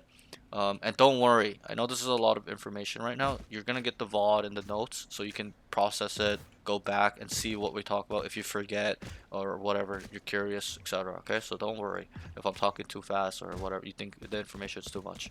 Okay, but um, all I wrote is aim is actually not that bad. I think your aim is, even though you played bad this game in terms of score, it looked decent, but it was other factors that got you killed. Like, even here, your decision making was bad. You let this guy out, and then he killed you. It's not because you right. couldn't kill him here in the fight. It's because you let him out here. Okay, I can tell you another example too. On B, you didn't really die here because yes, there was a little aim involved too. You whiffed, but you died here because of decision making, your positioning, and the way you fought. You crouch spraying this guy, right? He killed you faster, even though you shot at him first. Didn't he kill you? You did, First? yeah. Yeah. And it's because you're stationary. Your movement was terrible. You should have been standing up, adding a little dead zoning, or you hearing him drop and then you get in an off angle because of your decision making. You knowing he's there. Does that make sense? But you sat here and then he saw you. Remember, he shot at you first, and then you came swinging like this, and then he just killed you. You know what I'm saying? Yeah. So it's not your aim. It's everything else. Decision making, thought processes, movement, timings, how to fight. Also, I wrote this in your movement notes, but I think it can also go in your aim because it's together. They correlate, right? Your fighting mechanics. But I think you're crouch fighting too much. And usually, um, there's nothing wrong with that at this level, Immortal 1 level. Um, and look at Primi. That guy's a pro and he's crouch peeking everybody. Crouch fighting all the time. APAC server, they all crouch fight. And I'm more of that style too. I understand that. Where I'm always coming out and using crouch to fight too. But um, you need to kind of develop your dead zoning first before you do that. Because you can't rely on this every single time. There's going to be times you need to stand up. So that way you are not stationary, standing still like this. This guy just wide swings you, and then you just die. Because you can't kill him right away. Right? You need to be able to always be on the move and then incorporate this when the situation allows you to, whether that's a 1v1, you know he's here or whatever, and you're like, I'm gonna throw him off. I know he's in this corner, and I kill him. Right? Does that make sense? So, It uh, does. I would like you to, and you know what dead zoning is, right? Yeah, I do. Okay, and I will also, and we'll work on that. I have a video that will help you with your range. Anyways, that's at the end. I'll send you resources on how to properly do that. Where I teach a Immortal 3 student how to do it, and he didn't know. This guy's fucking Immortal 3. He doesn't even know how to do it. I taught him, and he's even in the testimonies in Discord. He's like, yo, this guy changed my life. Like Parks like made me a top 200 player in APAC. He's an APAC player. He Okay. became like, bro, his skill went through the roof off me just showing him one basic mechanic, which I didn't want his game to change off one mechanic because I thought he had it already, right? You get my point. But um, it's these small details. Okay, that's what separates you right now from being an Immortal 1 peak to being Immortal 3. is you fixing all the small details, not these big one answer, these answers that are just gonna solve your problems. One fucking tip. That's not how this game works. That's not how life works. That's not how gaming works in general. And that's what's wrong with the new generation. Not you. The new generation, this general population go, I need this quick fix. I need this one tip that's gonna change my game to be radiant. And that's why they're stuck forever. It's because that's not how it works. You need to work out all these small details so that way you become polished. Think about a football player. Think about a basketball player. That guy probably makes fucking 50,000, 5 million jump shots in his lifetime. An NBA player, no? He polished it. He polished his 3 points. Okay, he gets to the league. His free throw sucks. He practices his free throws. How many players are like that? Right? Where they show up, they're terrible at something, and they fix it. That's what makes you pro. Okay, so understand that. All right, you need to sacrifice that, like certain things to kind of start doing that. All right. Any questions? No. Okay, let's move on. Utility usage. He has some knife lineups. I think that's pretty good. I'll be honest. I'm a KO player that I used to do this too. A lot, like not on Ascent, but like I would find my own lineups, right? So I have some lineups on certain maps. I don't really use them on Ascent. I don't need to really. This one's pretty good. I might use it too, but I'm a player when I play KO. I don't really need lineups because I just know where to knife right away, where to get information, how to save it, stuff like that. But I don't think it's bad that you use lineups at all. I think it's really good. Keep developing your lineups. Put in that extra work. Get in a custom game because you're in a collegiate team. There is no excuse anymore. If it's ranked, different story. You're in a team. They're gonna need to rely on that when you play KO, right? Sova, or whatever.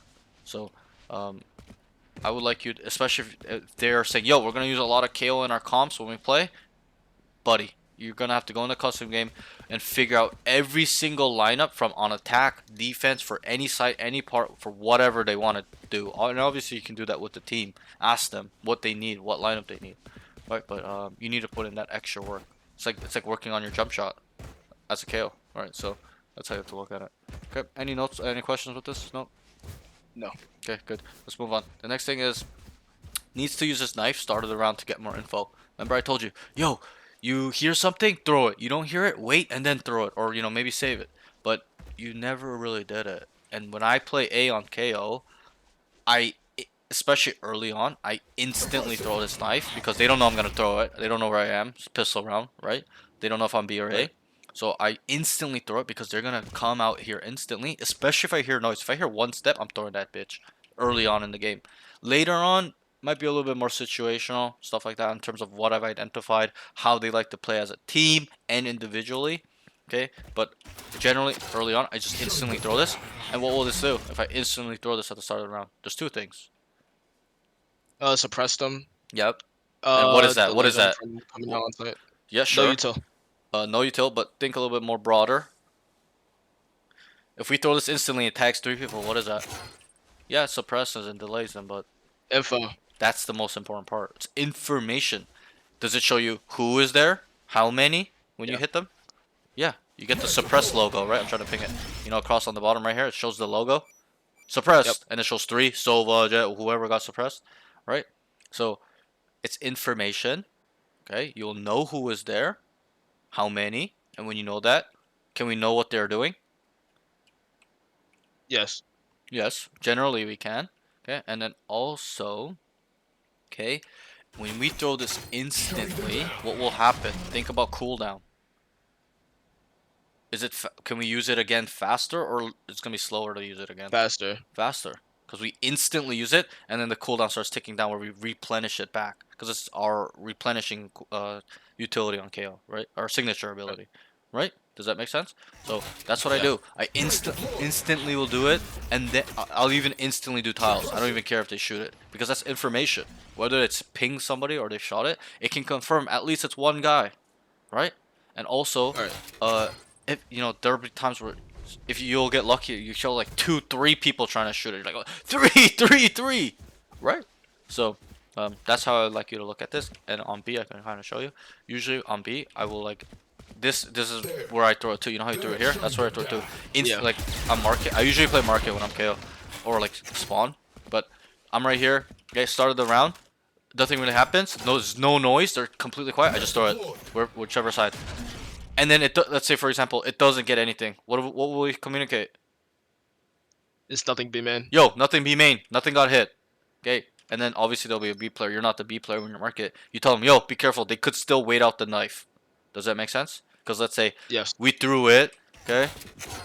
We threw it, and it goes off. Yo, nothing. Yo, Cypher. They could be waiting out the knife. Be careful. Then our teammates go, nothing. It's like, okay, be careful. 100% could come back. Just be careful, right? Like that type of stuff really will get them ready mentally. Because imagine if you don't tell him that shit. This guy will be like, doop doo doo doo doo doo doo doo doo, and he just gets killed from this guy peeking, walking up. Yeah, that is true. Yeah. Because he's not ready. And this shit adds up. People don't think about this shit, but if you really apply what I'm telling you, you will be such a fucking good player. I'm not joking. You'll be so aware. You'll be so ready for not just what is being seen and what will happen, or what is happening, but you can be ready for multiple possibilities where you're like hyper vigilant. You see the value in that, right? You're like ready for any option that the enemy can do, whether they waited out the knife, they are not there, they're going A, whatever. You won't be caught off guard. Is really what I'm saying. You know what I'm saying? Because you already thought about it. You're already ahead, right? Does that make sense? So, Yeah. that's that. I think, yeah. Just use it. Started the round to get info, like I told you, and then not only that, as in calling the information it gets or sees, also try to use the information around you as well. This is gonna make you more hyper aware. Okay, because there's so many times I knife here, and I'm like, nothing B main. They're like, okay, they start leaning, and they're like, wait, nothing A. And I even start leaning. I'm like, okay, they might come back, and they come back. Like, I just like make a godlike read because I used information. That's it. That's how you become a map hacker in this game. Purely information and processing that information, understanding what the possibilities are, not 100%, but what could happen, and then being ready for that. And then there's a little intuition involved, a little experience involved, which is hard to gain. Okay, this is like something you'll develop over time. Okay, where I've seen these scenarios before, and then I'm like, oh wait, I've seen this before. Okay, last time they did this. Like, and I'm at a point I don't even think like that. Oh, I saw this before. My brain just already knows subconsciously. Okay, I've seen this before. Okay, come back, and my body just tells me to come here, and tell my Cypher, yo, wait. This smells fishy. You get these like spider senses, spidey senses, right? And you will develop that as long as you apply what I'm telling you today. Okay. Any questions? No. Okay, let's move on. The next thing, okay, really something I admire with your flashes. I think your flash usage is pretty strong. Really good. I like how you underhand it, right? It's good. The timings are pretty good, even here. Where you're like doing like this and then you kill the phoenix, right? You could even do it like this. I used to do this a lot. I'll be honest, I don't play KO too much anymore, but episode 5, 6 in my peak, I was like main KO. Like I literally only played KO because nobody wanted to play Initiator, and I didn't want to play Breach because I thought he was just clunky and boring. So I just played KO because he's like a duelist, right? So he's like Phoenix. So, but what I used to do a lot is I literally just throw it up here and I just stand out, and look, I'm never blind, right? So sometimes you don't need to wait for it to. You can just throw it up here, swing, and then they're like blind while you're fighting. Okay. So Right, obviously yeah. that's like a safer option to do this, right? But the problem with that is that they're able to turn around when they see the flash, right? Good players, they'll be like, right? But if you swing while you throw this, what happens? Will they want to turn Kill around? them. Will Oh, they they want? turn around, yeah. No, but will they want to? Like in their mind, put yourself in their shoes. When like we're right here, and he sees the flash and the KO coming out. Is he wanting to turn around? Yes, he will. Yeah. No. But he won't be able. He won't want to, and he won't, because he's seeing me swing. He's gonna want to shoot at me, right? But when this comes out, he's gonna be blind. So he's gonna want to turn around. He's gonna want to, but he sees me, so he's like, oh fuck, I have to fight him. Does that make sense? So it's like, Yes. it's like a really like a mind game thing where like you fuck with him, but when you go like this, he's just like, oh, there's a flash, and he turns around and he comes back because you're not there. But if you're there with the flash, he has to commit. That's my word I'm trying to say. He has to commit. Okay. Because if he turns around, he's dead, right? No brainer. You're there, right? But if he doesn't turn around and he fights you, he's gonna get blinded because you threw it while you're swinging. Does that make sense? Yes, it does. Yeah, I get it. it's like a brain play where like you make him stand here and stare at you because you're swinging with your body. But then he'll get flashed, and then he has to make a decision. Yeah, go ahead and dodge it, bro. You're dead because I'm here. Right. So, I hope that makes sense to you. All right. Any Yeah, I get questions? it. Yeah. No. Okay, that's that. Next note. Okay, I put this in utility usage, but it kind of can go under game sense as well. Okay, this is attacking note. Needs to pick up free orbs. Okay, what do you think's wrong with this? Or how many times did you leave the orb on the ground? Ran past it. A lot. Maybe not like 12 out of 12 rounds on attack, but quite a lot. Yeah, quite a bit. Yeah. Like 4 or 5 times. And think about it. Is your ult important? Does it get It value? is. Yeah. It's super strong. Your ult goes under the category of like Killjoy ult, Breach ult, Fade ult, Vice ult. Who also has a big ult? I'm missing here. Brim ult, right? Those are ISO ult. Those are also fucking massive. They're round changing ults, no? And especially, let's break it down. I already know you know. I'm not asking this question because you're stupid or think you're dumb. Okay, I'm just gonna ask this question because I want to open up your mind further. What does our alt do? Super simple. You know it. Suppress. Suppress. Right. That's the big thing. Okay, and is suppress good against sentinels It is. Yes. or agents that have crazy dumb utility that helps them stop us? Yeah. It Vice, does. Yeah. Breach, ISO, Sage. Sage, everybody. Like literally everybody gets their pants pulled down when you ult. They have no other option but to sit here and fight or just give it up fully. Right? They're gonna wait it out. And also, on top of that, I won't ask you, but you know, you get to resurrect. You get to entry. True. Yeah. It's kind of like Clovalt, no? And I told this to my Clove players too. I had one EU Immortal guy where he would get ult, and he's just like, first session, he was like, his whole team's here, and he's just like, he's just waiting for them to enter. Nobody's doing anything. And I told him, bro, when you have ult, you need to emphasize on mega aggression. Mega. You need to fucking run it down first. Okay? And same thing with you. When we ult, and because we have resurrect, why should we go in first? Why is it important? Try to break it down. Because we have res. Yeah, and let's say you decided because I taught you and you applied it. You're like, I need to be mega fucking aggressive. I'm gonna suppress the sentinel here. I'm gonna entry first, okay? And I die. What is that? Super simple. Info. Perfect. I can see where Yes. they're at. Can your teammates not see question marks on who killed you or see icon Yeah. of who killed you? And They can. we obviously have to put some trust in them for them to, trust that they're gonna trade us, right? With that information. Like, won't they trade you? Or try their Yes, they best will. at least? Obviously, Hopefully. yeah, hopefully. Obviously, if you come in here and die, and then they really try their best to trade, they dump utility, and this guy's full blind, kills 3 people, right? Like okay, bro, like what are we gonna do at that point? It's out of our control. But I'm telling you right now, like 70-80% of the time, if you change your mindset, or all as in like being really fucking aggressive, they will trade you, and then when they trade you, they kill 2 now, they pick you up. Like it's not even like you died at all. Right, it's information, you suppressing, they get kills, free value, and you come back up, more player count. Does that make sense? Do you see why that's so important? And I'll be Yeah. honest, on attack, I think you almost like never use your ult. I'm trying to think when you did. I think you used it one time on B. I'm trying to think. Yeah, I don't think I You, really got a I chance to do it on it. yeah. I think on defense you use it here on the retake. This was really well played. Yeah, the I way did, you used it. Yeah, that's like the one. But again, if I were to ask you how many times you use your ult, it's like 1 to 2 times. I'll give you the benefit of the doubt. It's 2 times. Like, do we want to use it 5 times or 2 times? 5. Right. And good. Okay. And I know we're getting carried away a little bit because we're breaking down your ult, but now I'll explain what this this note means. Okay. So needs to pick up free orbs. Okay. Which ways can we get orbs to fill up our ult to use it? Kills, planning, and the orbs. Kills, planning, orbs. What else? Just you're missing 2 more. Death. Death. When you Good. die, you get 1. Yep. Last one. Diffuse. Good. Okay. And now I'm gonna ask you a question to open up your mind. Is a kill of value to you? Is it valuable? Yes. When we kill somebody, we get a man advantage, and we feed our ult correct? Correct.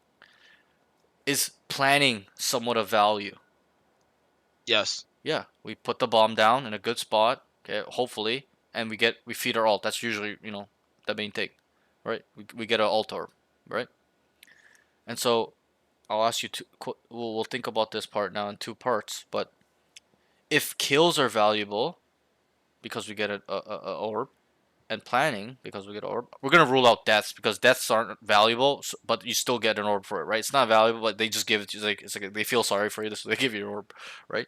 But if kills, planting, okay, and I'll ask you another question: is diffusing valuable? It Yes, is. Yes. pretty. That's why there's a stat that shows diffuses, right? And you get an orb for it. Okay, and if those things are valuable to you and they make sense, they're objectively valuable. Okay, are orbs just as valuable as a kill? We can even just look at Yes, they are. it as a kill, just I the say part. even more. Right, perfect. Valuable. That was the second point I was gonna say. It's even more valuable because is it easy to get a kill? No, No, it's a 50-50 it's less than most like of the time. we gotta look for them. We don't even know they could kill True. us. Like, bro, it's hard. Getting kills is not easy in this game. Okay, especially against good players. Not talking about like diamond players and plats. Like those guys are easy to kill. Well, I'm talking like Immortal 3, Immortal 2 plus. It's not that easy. You're gonna have to use your brain. Okay, but what I'm saying is orbs are more of value, like you just said, because you understand it. Why? And maybe I'll ask you why. Super simple. It's a little piece of the map, and you could Good. just throw a little bit of util for it. Or maybe You don't have to have the no chance to die. util at Right. all. We could just pick this up if they give it to us for free. Right. Obviously, we may have to kind of make sure we're not going to die when we pick it up. That's like the only concern with the orbs, okay? But why it's more valuable is because we know where they are at the start of the rounds, every round, and we can get them very easily. Does that make sense? As a team, we can get them, Yeah. right? So that's why they're more valuable in my eyes. And if you were to say, and we're here to sit here and say they're super valuable, but we ran past them 5 times, how many times did you miss out on extreme value? Especially because your ult is so strong, like we broke down. Many times. Give it time. Yeah, Yeah. many. And will that add up in terms of how many It times we will. can use it? Yeah, we will. Will that add up to how much value we can bring as our role? Yeah, it will because we only Yes. used it 1 time when we could have used it 4 or 5 times because the faster we build it up to use it, is it faster to re-get it back or is it slower? It's faster. Right, just like with your knife. It's like, okay, just throw it instantly so the timer is quicker, we can get it back again. It's the same thing with your ult. Fill it up as fast as you can so that way you can use it as fast as you can so that we can fill it back up again. And to do that is the orb. And obviously, some students have told me, well, yeah, well, what if they're, they're kind of just griefing and they're taking it? Okay, there's nothing you can do if they're just running before you and taking it. But a lot of the times in higher elo, especially you, if you're a Mortal 1 peak, you'll understand this. If you ask them for the ult, or you're 6 out of 7, 7 out of 8, and most of the teammates are close to getting it, like, are they gonna tell you no? No. They're gonna tell No, you, they won't. yo, they may even tell you, yo, Kale, you have one off orb. Let's fight for it for you. Let's go get it, right? So you need to be on top of not only understanding how much how much you are off on orbs, but picking it up so that way we can build it up faster, so we can use it faster, so that way it goes back to 0, and then and we start building it back up so we can use it again. So we can use it 4 times a half instead of 1 time. Okay, I've played some games where like I've used this like 8 times a game because I'm picking it up, getting kills, dying, planning, defusing. Like, think about that. You can literally get your ult back in 2 rounds if you pick this up. Right, that's 1. You get 1 kill, that's 2. You plant the bomb, that's 3. You die, that's 4. You do that again, you get your ult next round, or in two Yeah. rounds ahead. And that's the type of player I am. And that's why I'll tell them too, even though I'm a kill, I'm like, yo, give me the bomb. Not because I want to be the bomb bitch, but it's because I want to get my ult up as fast as possible. Because I understand where I know I can get it down quickly, reposition myself, and I'm not a noob just planning and dying here. Does that make sense? And Right. knowing where I need to plant. Yes, it does. Okay, great. I'm glad you understand that and you got ahead of even me and my explanations. Some people don't like they take forever. Okay, but you're like, it's more valuable. I'm like, perfect. That's what I mean. It's more valuable. Stop missing out on value because that adds up. We need to start building our own individual edge, right? So Right. that's that. Okay, any questions? No. Okay, great. Let's move on. Um, Now it's gonna get a little bit meaty. Let me see where we are. Okay, movement slash. I'm gonna try to get through some things that aren't too crazy. Okay, the bigger points I'll try to break down more. I don't want to spend too much time. Okay, movement slash positioning needs to pick up things that are not being covered, and we touched on this.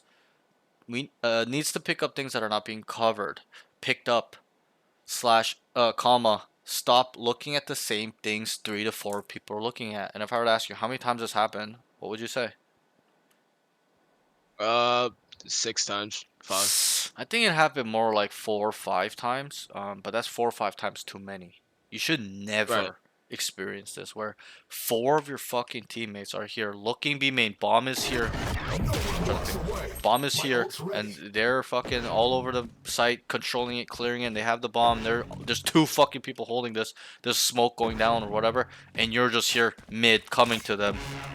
I'm gonna look at it too, boys. You can see how silly this is. No, anyone with common Yeah. sense can see how retarded this is. Okay, and so moving forward, you've made the mistakes. It's fine. I'm not judging you. We can learn so that way you never make it again. Remember that process I told you of thinking of how to improve. That's how you need to feel in this moment in time. I'm never ever gonna look at the same angle that 4 other people are looking at. It's retarded. And remember what I told you.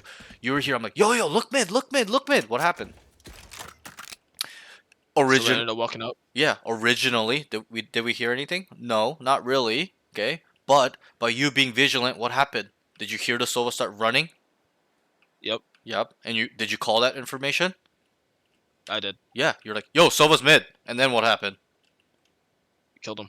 You fucking one tapped him because your thought process, and obviously, I'm not gonna give you all the credit because I helped you to make this thought process because of the information got gathered. Because I told you, yo, pick up mid. They're fucking all looking B main. Pick something else up. And then you hear him, yo, so was mid. And he just walks in your crosshair and you one tapped him. This is really important that the thought process changes where you're like, okay, they all got it, and it's a little bit trust. You gotta trust them that they got it. And at the higher levels, it doesn't require 2 people to hold this. It's one guy holding this, everybody else starts picking spawn up. Okay, one guy might be here on the off crossfire playing with this guy, getting ready to peek, and then one guy picks up mid. One guy's picking up one different thing. Does that make sense? And so Yes. when you start thinking like this, I'm not talking shit on my ass, bro. You will be such a fucking good player because you are vigilant, cautious, understanding what my teammates are looking at, and you pick up something else so that way we have all angles accounted for. When one guy doesn't just come here, trigger disciplines, and 1v5s, and boom, oh, this guy's here looking here, this guy's looking here, this guy's like, bloop, bloop, bloop, and then you fucked up because you came over here and looking same angle. You get knifed in the back, maybe. You get my point? So obviously we can Yes, I go do. with any example on you not picking up mid, and this guy comes in, he triggered disciplines. He's like, oh, KO's right here. You're right here holding like this. And he's like, oh, he's right here, and he just like sneaks past. Oh, there's one more guy here, and he's just like, you're just fucking fucked up holding here. And he comes by you, and then he sees like one more. Now it's a 1v2, and he kills one more. Now it's a 1v1. He has complete sight, and then maybe one guy was anchoring A, and it's totally fucked up. Have you seen that in Radiant streams? Yes, I have. Yeah. Yeah, I've seen that. It's objective. Like I've seen that like fucking more than 1,000 times. I've even experienced that where I'm like, yo, I'm dead. It's 4v1. I'm like, unlosable round. Pick up everything, and they just all not listening to me. And this one guy, and I'm just like, oh my god, bro. And this guy just kills everybody, wins a round. Counter ace. I'm just like, okay, whatever. Out of my control.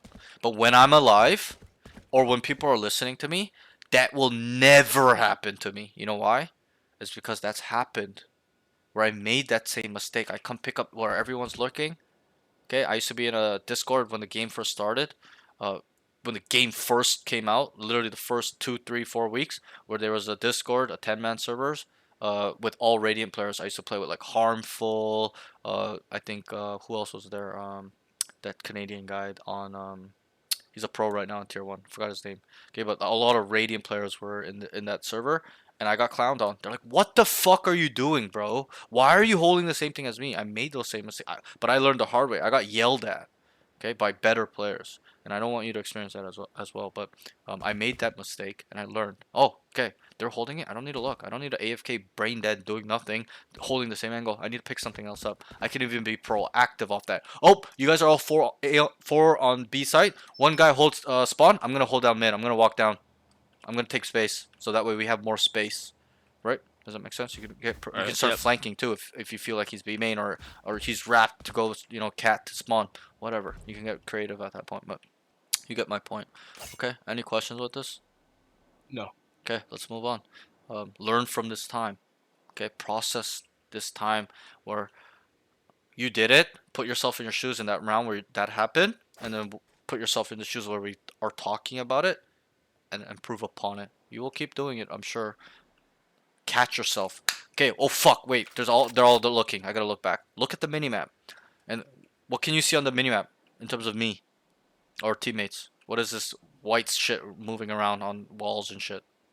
The field of view. Good. And I love that I don't think I've ever had a student say field of view. That's what I tell them.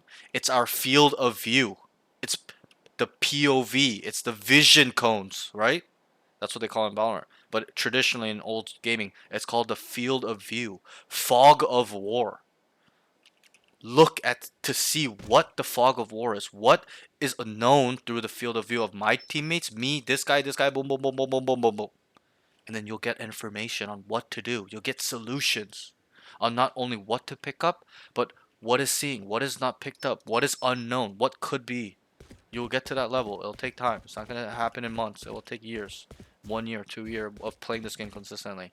Okay, but that's that, and I think you will develop that. Okay, let's move on. All right. The next note Yep. is he's way too passive on defense. Gives up space easily. Doesn't control aggressively.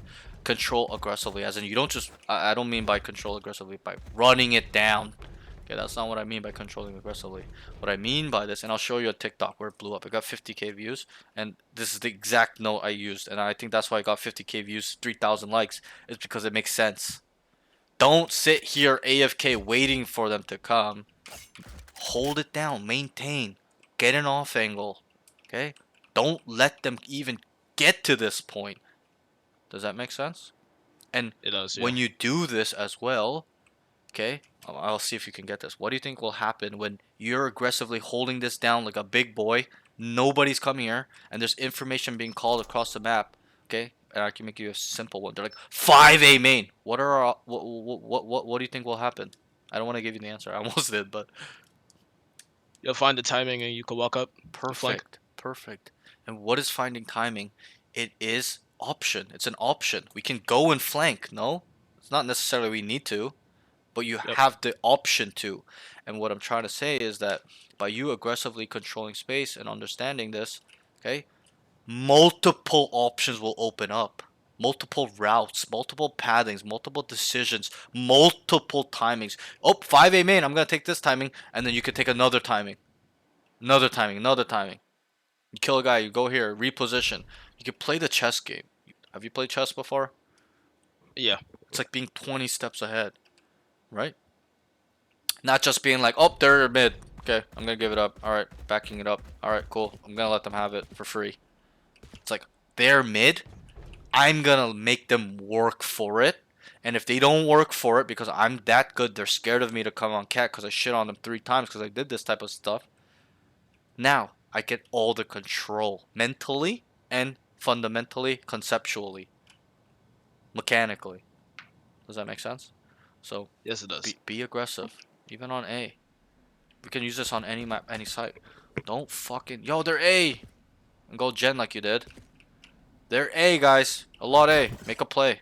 Or slow them down. Stay here. Be aggressive. Find off angles. Okay? Don't give it to them for free, is really what I'm saying.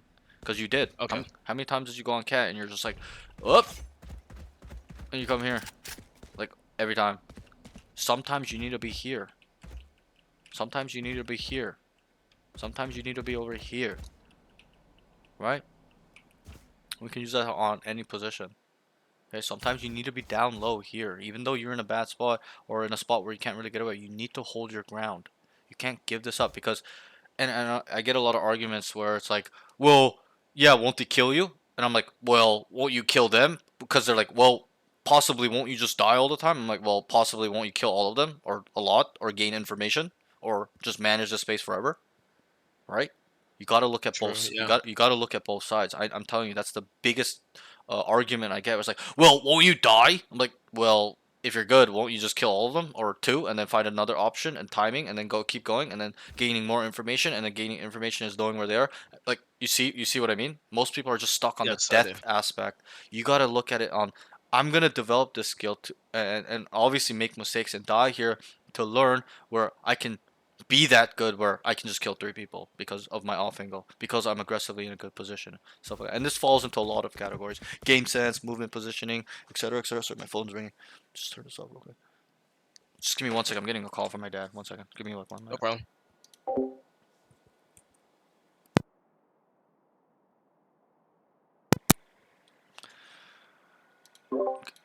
Okay, so I hope this really helps you understand, and it's as simple as that. By you just changing your mindset, be confident. It's okay. Remember what we talked about. If you die, what happens?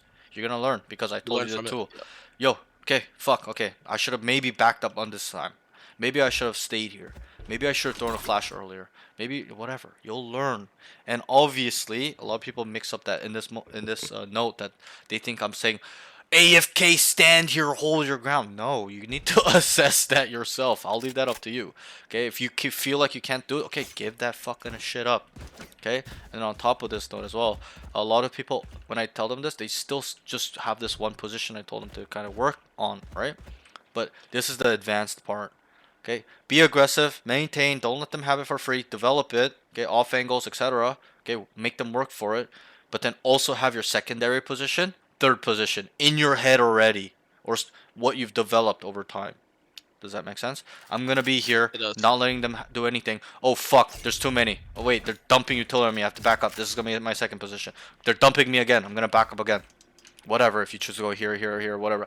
I will let you develop that because everybody's different and everybody has their own sweet spots. Everybody thinks certain things are better. And to me, I don't think there's no objective truth to being like, oh, this position is that much better, unless it's like really, really like big difference in positioning. But a lot of times, I'm sure you've seen it because you watch a lot of Radiant streams. They make off angles work. It doesn't matter where, right? It's not really about the set position or where, but it's just how they make it, how they execute on that. Okay, so I hope that makes sense to you, right? And I think it does. Any questions? No. Can you give me 1 second? Yep, go ahead. Take your time.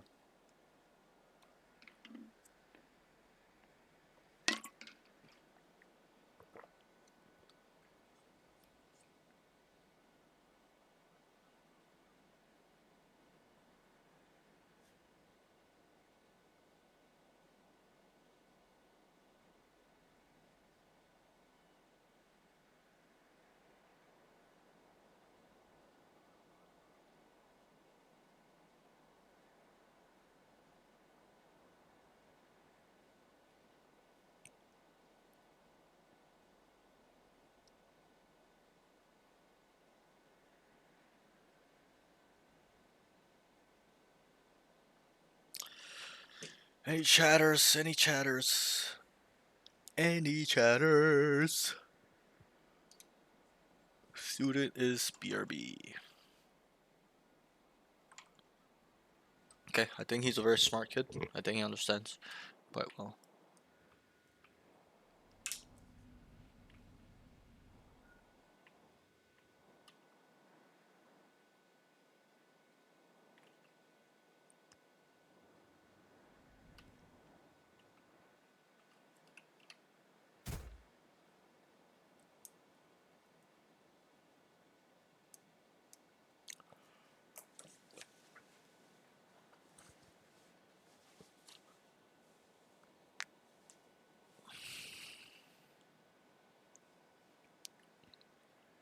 Doop doo doo doo doop.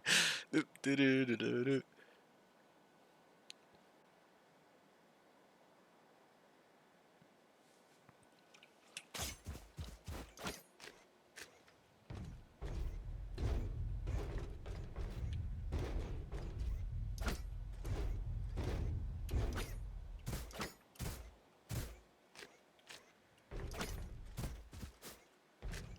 Dum, dum, dum, dum, dum, dum, dum, dum, dum, dum. Waiting for the student. I think he's taking a piece.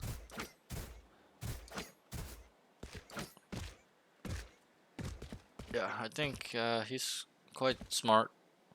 Just gotta apply the knowledge and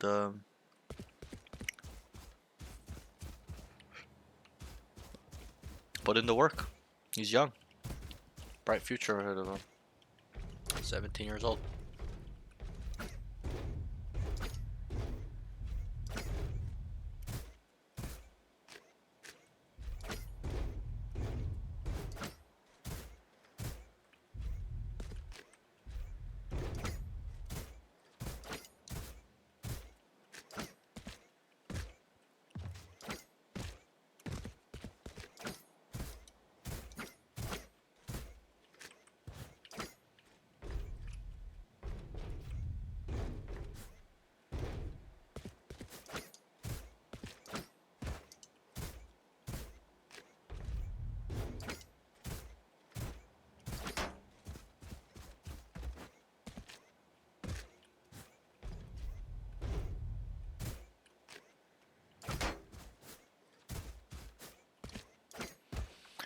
We are waiting for the student.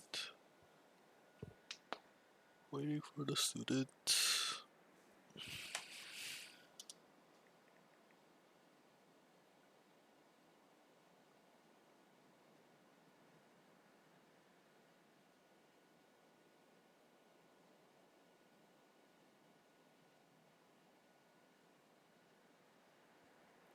Yeah, my TikTok has 70k views. That's the highest viewed TikTok. I gotta keep posting. I'm like every day, every time I check TikTok, I get like 100 notifications on somebody's follow, like literally every 20 minutes. Like holy shit, it's still being viewed a lot. And like 2 days ago, when I went to sleep, it was like I don't know, it was like I think like 2k views. Now it's at 70. It's pretty crazy.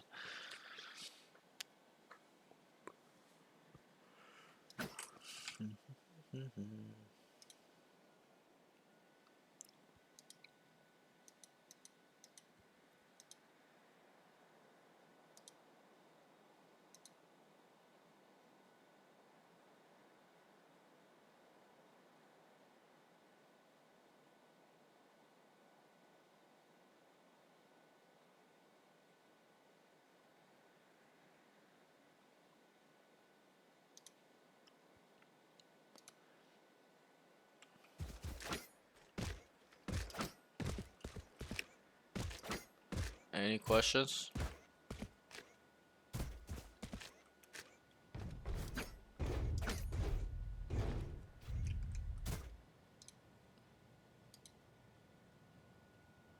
Any questions? No one walks away. My flash.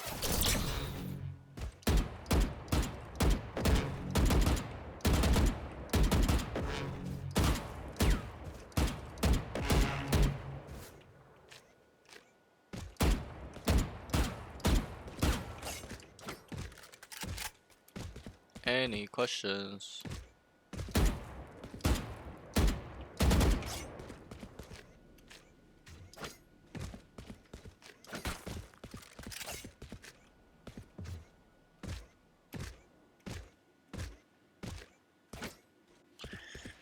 Bro, where did he go? Where did he go?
Oh my god, where did he go, bro?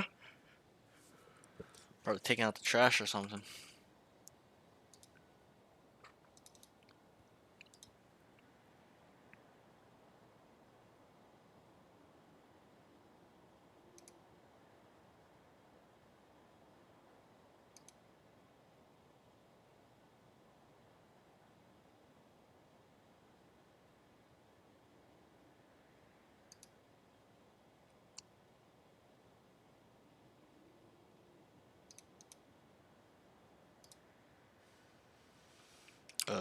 I don't think I've ever had this. Well, actually, I have actually, where a student like goes away for like 30 minutes. Um,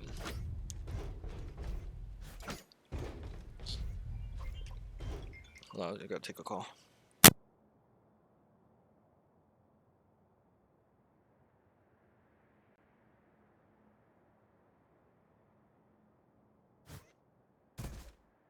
Okay, my bad. Hello?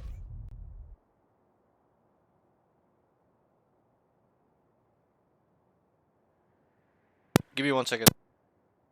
Yeah, no problem.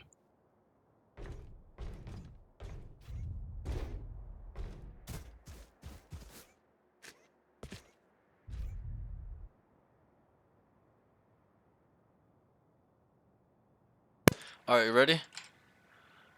Yep. Okay. So, the note we were on was way too passive. So you understand that stuff, right? With the whole here, hold it down, don't give it to Yep. them for free, and then you'll get multiple options off of that. And then obviously, again, use always information being fed to you, whether that's through them saying that to you in terms of comms, or you seeing it on the minimap yourself or your own POV. Okay, that's that. Let's Uh, move on. The next thing is a lot of hesitation and also needs better padding. Like, we don't need to break this one down too much, but like on defense, this is gonna help you get better, padding. I think the problem with the hesitation though is decision making. Like sometimes you get caught in your thoughts. You're scared. This, that, whatever. Okay, and I'll ask you, you know, do you know what lukewarm means? no. Lukewarm means like it's neither. The definition is usually used for water. So lukewarm water means that it's like room temperature, like or it's neither hot, boiling hot, or it's neither chilly cold. It's just in the middle. And being lukewarm is the worst thing you can do. Okay, being in the middle, not hot or cold. And we can use this in Valorant terms, where it's like making a decision to go or not go. You're in the middle. You're like, I should go, not go. You know what I'm saying? Like, I'm sure you Right. catch yourself in those moments, right? That's the worst thing you can do. Okay, the best option is even if the result is bad, you choose. Okay, I'm gonna go. I'm not gonna go. Okay, that's the best thing you can do. Whether you win, lose, die, kill, doesn't matter. Okay, does that make sense? So don't be lukewarm. It does. Just go. Follow through. Whether that's to leave or to go. Okay, and once you start thinking about this, you will um, see value in it because we talked about it. If you go and you made a mistake, you're gonna learn from it. Okay, whether that result is bad or good. Okay, so don't hesitate. Put your chest up. Be confident that the decision you've made, the read you've made, and go. Or even if you want to be like, I'm gonna try this. I don't give a fuck what the fuck's gonna happen. I'm going or not going. Make the decision instead of being like, you're not as bad as some students. Some students are actually like this. They're like, huh, wait, fuck, he's top mid. Wait, like, okay, okay, you're still like, and then you're going, but that's still 0.2, 0.3 seconds adds up at the pro level. Do you ever see a pro player hesitate? No. No. That guy is fucking going or not going. He's made up his mind, and that's the key.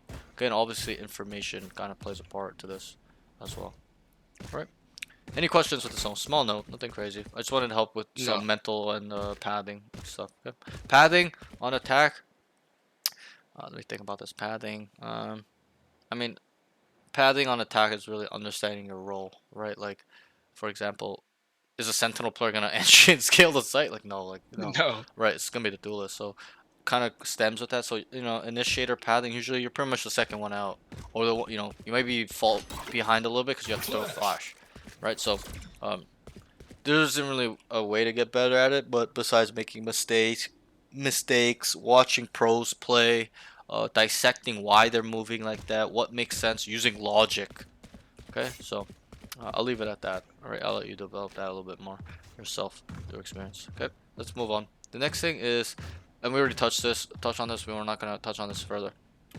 I'm just gonna read it out. He's crouch fighting too much. Add dead zoning and stand up more. He's becoming too stationary. Right. We talked about it, right? Remember? So Yep. don't be fucking permanently every single time. I'm not saying you can never do it. Some people are like, "Well, you're telling me I can't never do." No, that's not what I'm saying. I'm saying you can do it, but there needs to be the right situation for you to do this, or you're just really good at always winning this fight by always crouching. If you like Premi, go ahead, but you're not like Premi. You're dying when you're crouching, so you're not like Premi. Okay, so um, yeah, just because when you crouch, you're gonna be stationary, easier to kill. If you're easier to kill, that's more of value to them than it is to you. Okay, let's move on. Any questions with this note?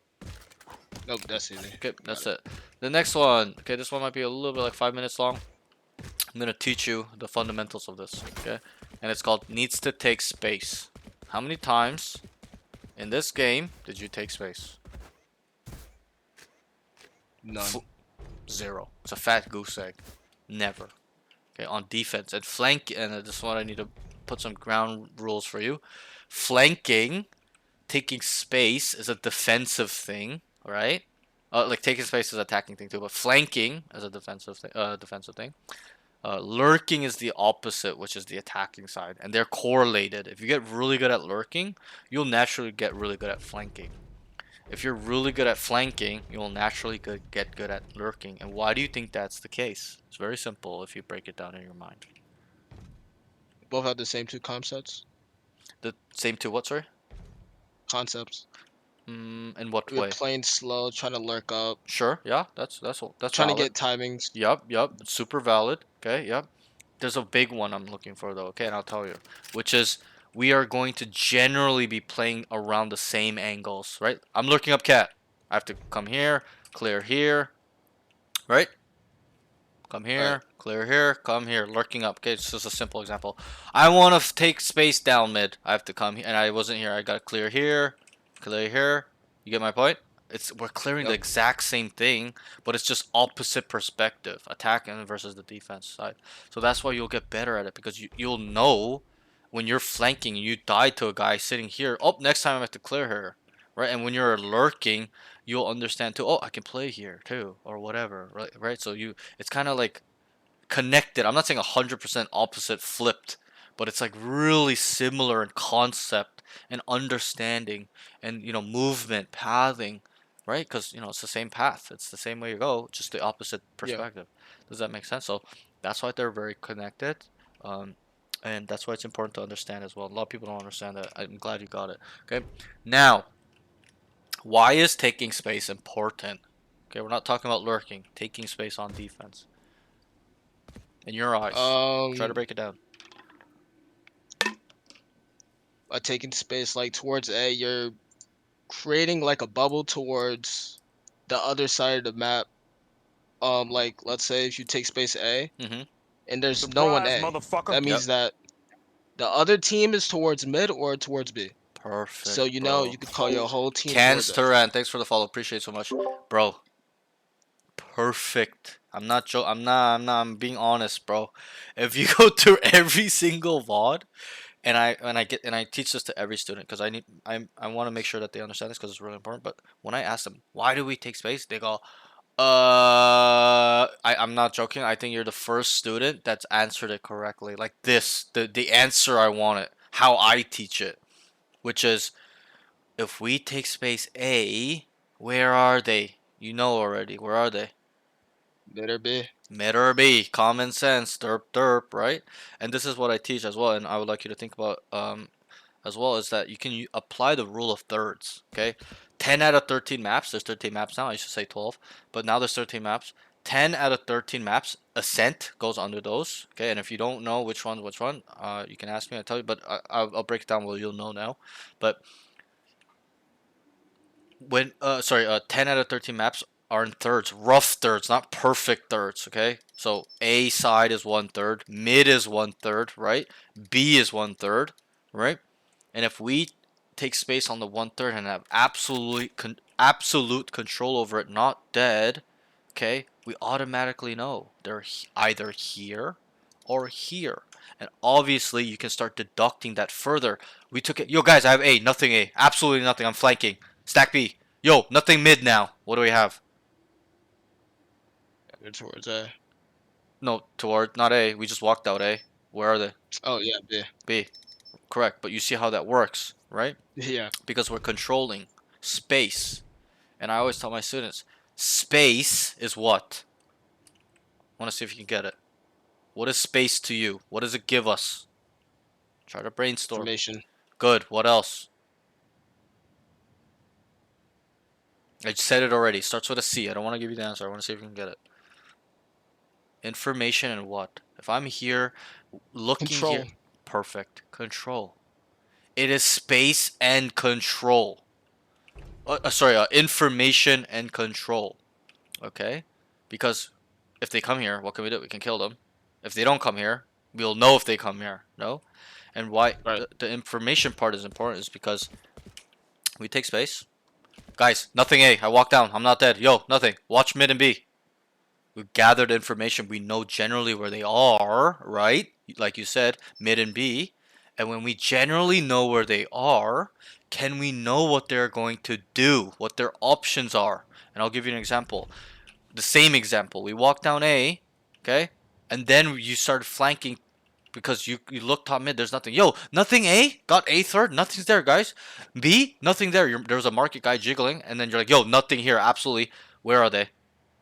B. B main. Right. And let's say you come up to this point where you see there's fucking nothing, or even clear tiles and there's nothing. You're like, all stuck About to pop. 5B main. Right. That's information on where they generally are, right? Correct?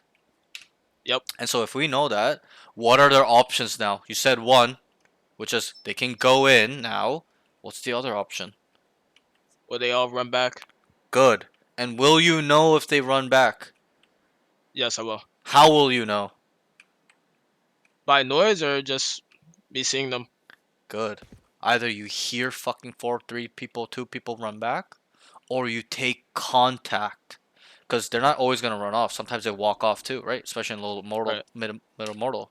So sometimes they'll walk back and you will kill one and they trade you. Or you'll kill two and they trade you. Or you kill three and they trade you. Or you kill all of them.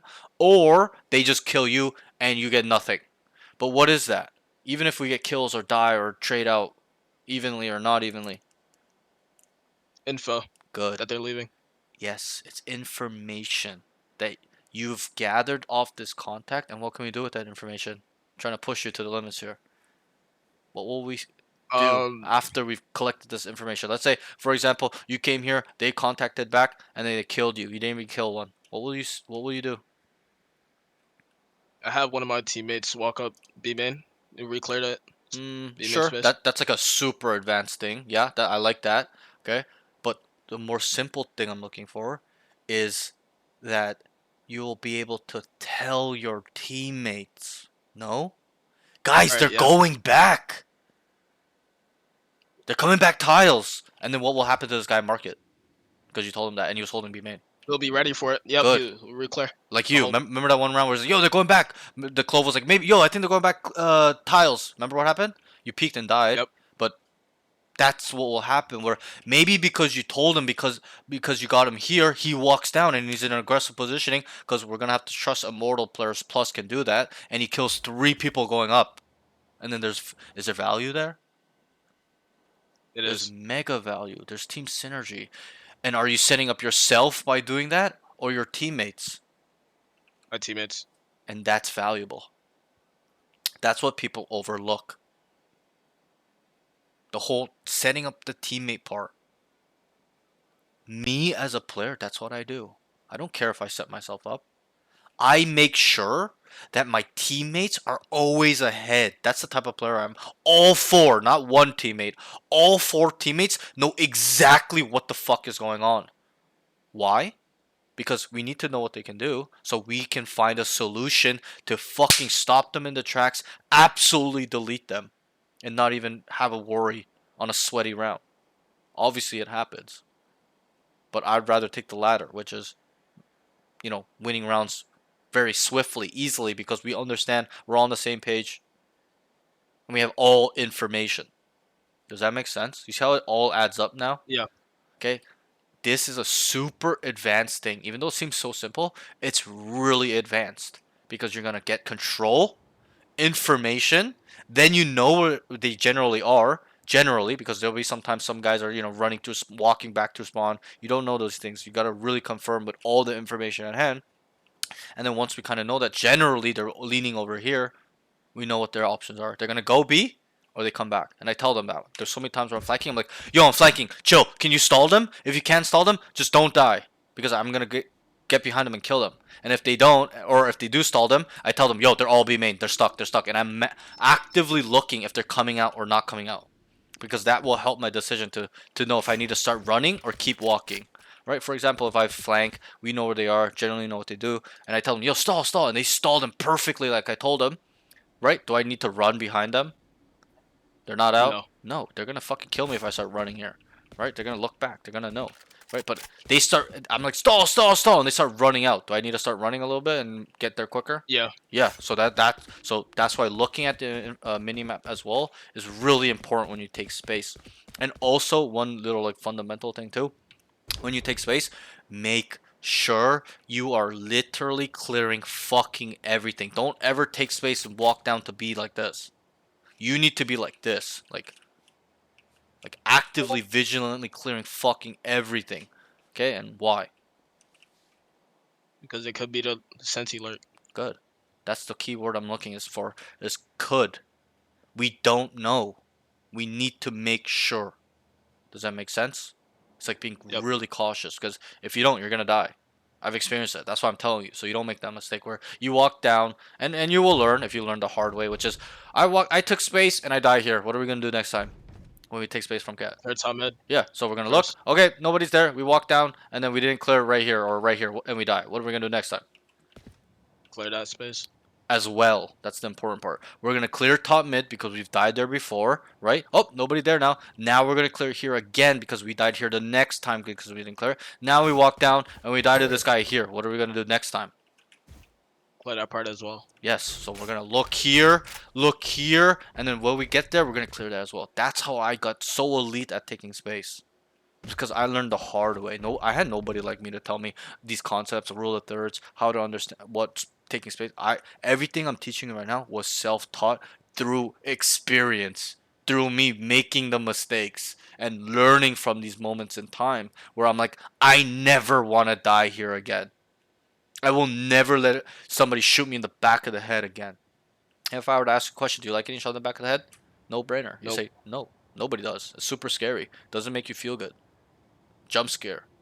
Okay, and I'm the type of player now where I don't think I've ever been knifed in like the last 3 years because I will never let anybody be behind me off information, my awareness, stuff like that, positioning, understanding how enemies generally play, their tendencies and frequencies.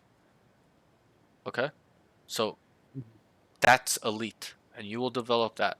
Okay, whether you learn the hard way or you apply what I'm telling you right now and just automatically do it. That's the best route, so you don't waste time. Okay, so I hope that makes sense to you. Okay, any questions with this? No. Okay, also I will tell you the two maps that Corrode also falls in thirds. Okay, I'll tell you the two maps that are not in thirds. Okay, Fracture is a map in quarters. B main arcade. You know how it's unique. It's like super split across, right? Yeah, it is. A drop, and then there's sand side, A main. It's 4 quarters, right? So that's one map. The other map that's not in thirds, it's in halves. Okay, it's bind. Bind is a map that's split down the middle, even though there's market short.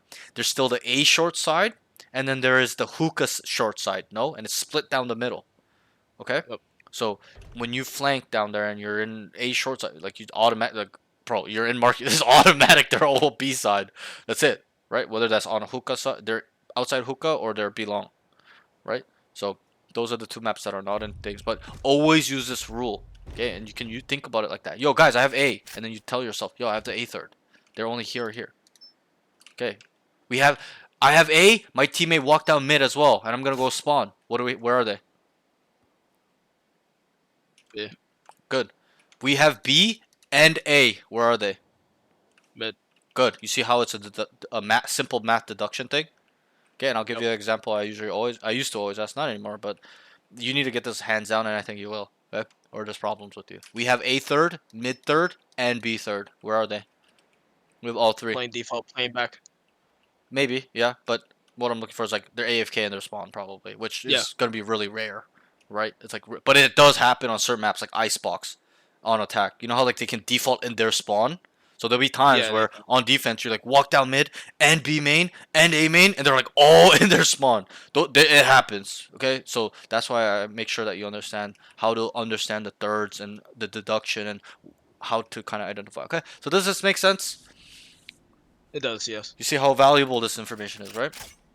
Yes. So, with that being said, when I asked you how many times did you take space, you said 0. Fat goose egg. There's no exception now. You've learned the tool, okay, the skill. Now all you have to do is what? Apply it, and then make mistakes so you learn to get better at it. Okay, that's that. All right, let's move on. Let's move on. Game sense. We're on the last category, so we got 1, 2, 3, 4, 5, 6 notes left. 3 are big, 3 are small. So it should be 20 more minutes, okay? So bear with me. Gotcha. Give me 1 second. I just discovered you yesterday. Great content, man. You are clever. Greetings from Turkey. Thank you so much. Appreciate it. Thanks for follow, man. Okay, so let's move on. On their eco, and we have buy round. After we win pistol, don't walk down alone. It cost him the game. It cost him the round. Right? Remember we touched about it? Right. I asked you. Yeah, we did.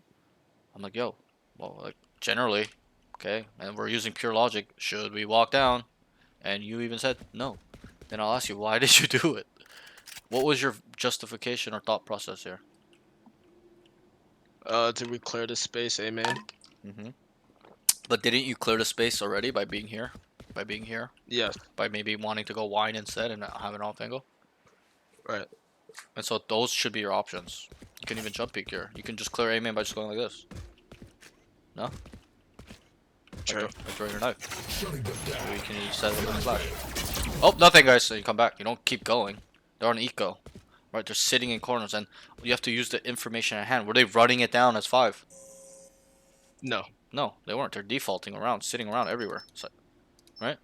So you need to be aware of that by looking at the mini map, information at hand, okay, and just experience or feeling.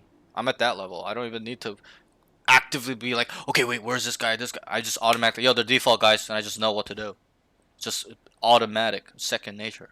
I know fundamentally I shouldn't walk down against their eco because I've done it a lot and lost games because of it. That's why. Okay, and if you are going to walk down because maybe you wanted to take the space because they told you 3 mid and you wanted to get behind them, which is valid, you need to kill this guy. Does that make sense? Like, there's no exception. Yep. Must kill.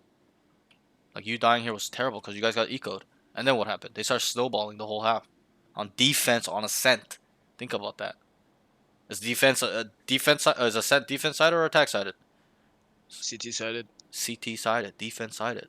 So we lost defense sided, but this is what made it. I'm not putting the whole blame on you, but this is kind of what got it going. Like their team to be able to snowball, because you gave them 2 free rounds. Does that make sense? So Yeah. And think about the round too. We can be specific. Like Jet killed you, and he killed how many more? I'm not really sure. He killed 4. You'll see it in the VOD if you rewatch. Oh yeah, I remember. Remember, Yeah. he had an outlaw. He forced, obviously, a little bit unlucky, but he killed 4 people because you died. But if you killed him, he would Right. never. You guys would have won. And also, we can talk about fundamentals of economy as well. That's generally why I like to always go for full armor on the second round when you win pistol. I'll always go bulldog full armor, no utility, or I'll go Spectre full armor, Stinger full armor, Ghost Sheriff full armor. And you can make a case where if you have a Sheriff, go ahead and walk down. You don't have a gun to kill them. It's not that bad, right? But you know, I forgot what you had. I think you had a Guardian, no, or a Bulldog. Yeah, I had a bulldog. Yeah, but you didn't buy full armor. That's the thing. So he one tapped you with the Outlaw. Right. Yeah. Right, and that's why I always value full armor. So that way, even if they have a sheriff and they shoot me from far and one tap me, it's, what is that? 145. I'm 5 HP. But if I have light armor, I'm dead. Does that make sense? Even regen armor. Yeah. Right. So that's something I'd like you to think about. Okay. Any questions? No. Okay. Let's move on. You've learned from this moment in time, right? So that's all. Yeah. That's it. That's it. That's it. I know you'll learn. That's all. Just apply it. Don't keep making the same mistake because that's a sign of a bad player. I'm not saying you will, but a lot of students keep making the same things we correct. I'm like, bro, like we talked about this, man. Why are you still doing it?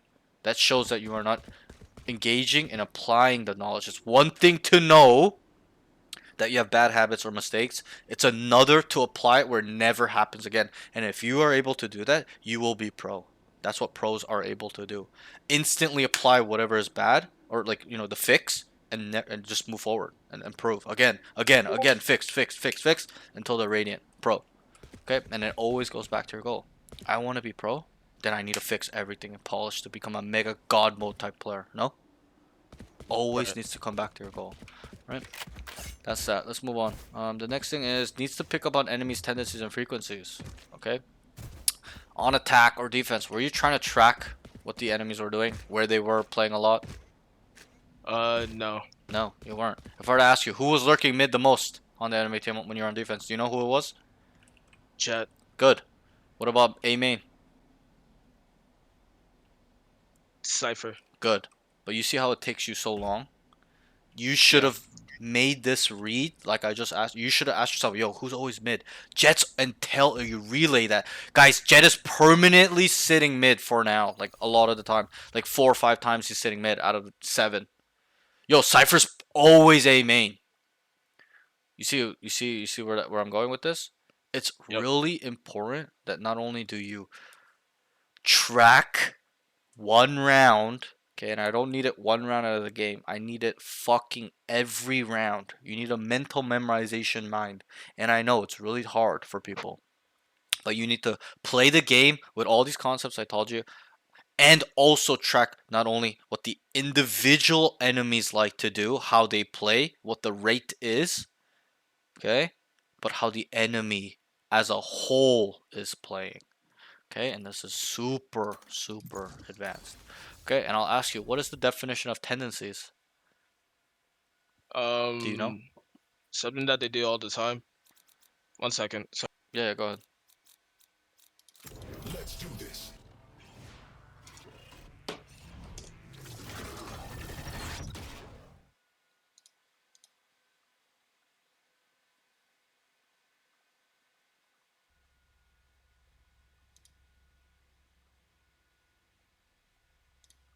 all right, I'm back. Okay. Can we try to You want me to wrap it end up? this This world depends on it. yeah, Okay, like okay. 5 minutes, 10. Okay, sure. I'll go through it real quick. So tendencies means what they like to do, how they do it, and what I can do is I'll send you videos on what I feel like we couldn't break down because I have some videos. Okay, so I have a video with this, so I'll send it to you. Okay, but tendencies just means what they like to do, how they do it. Frequencies just means in which rate they're doing it, how many times. So it's really important that you understand. Yo, Cypher's always mid, Jet's always here. There's always 2B main. They're kind of defaulting as a team a lot, right? They're starting Right. B a lot, so that's really important. Not only track that one time, track every round and store it so that way when they change it, oh, now it's a KO A main, whatever, you can mentally picture that. And that's more the tracking, the storing part's more important on attack because we need to know where the setup is and most importantly where the sentinel likes to play. Does that make sense? So that way Yes. we can start developing plays because when you get good at understanding tendencies and frequencies, you'll understand where their weak side is, strong side is. Okay, I don't know if you played football, but it's the same in football. I was a football player here in Canada too. Okay, high school and college. So same thing where you got to know where the weak side is on the defensive football team and the strong side and the weak side. So that way we can run to that side, pass to that side, right? It's the same thing in Valorant. So that way we can get to the site or even make a plan where we make them move where we want to and then we get the site for free. Does that make sense? So Yes, it does. that's why tendencies and frequencies is important. Okay, next thing. Needs to use his driving mirrors. So this is something I learned from Worthy last night. I'm gonna apply it to you for the first time. Okay, which I've always taught, but I didn't put it in this terms where it's really easy for students to understand. Okay, do you drive? No. Okay, so it might be a 30 little bit seconds left. not understandable, but when you drive, okay, there's the rear view mirror and the side mirrors, right? And Yep. if you were to drive, I would ask you, yo, when you drive, do you constantly look at them or never look at them? The answer should be yes, I constantly look at them. Okay, because if you don't, you're gonna get in an accident when you turn lanes, or 10 turn, seconds or left. you're not gonna see a guy crossing. You're just gonna kill this guy crossing the street, making a right turn. Right? Does that make sense? So, Yes.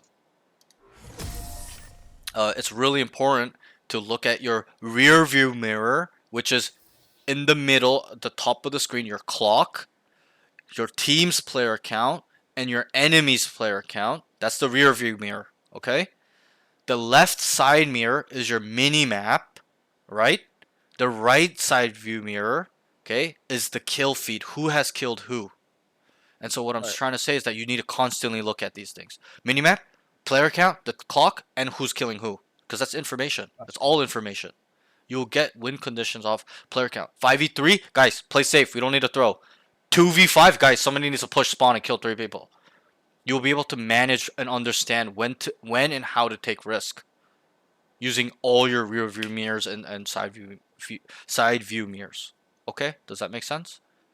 Yep. Okay, so that's that. So always constantly look at the minimap, the clock, the player counts, and then the kill feed to gather information. Who has won the duel? Then that's the information as well. We've lost control of this part. We've won control because my teammate won that fight. Does that make sense?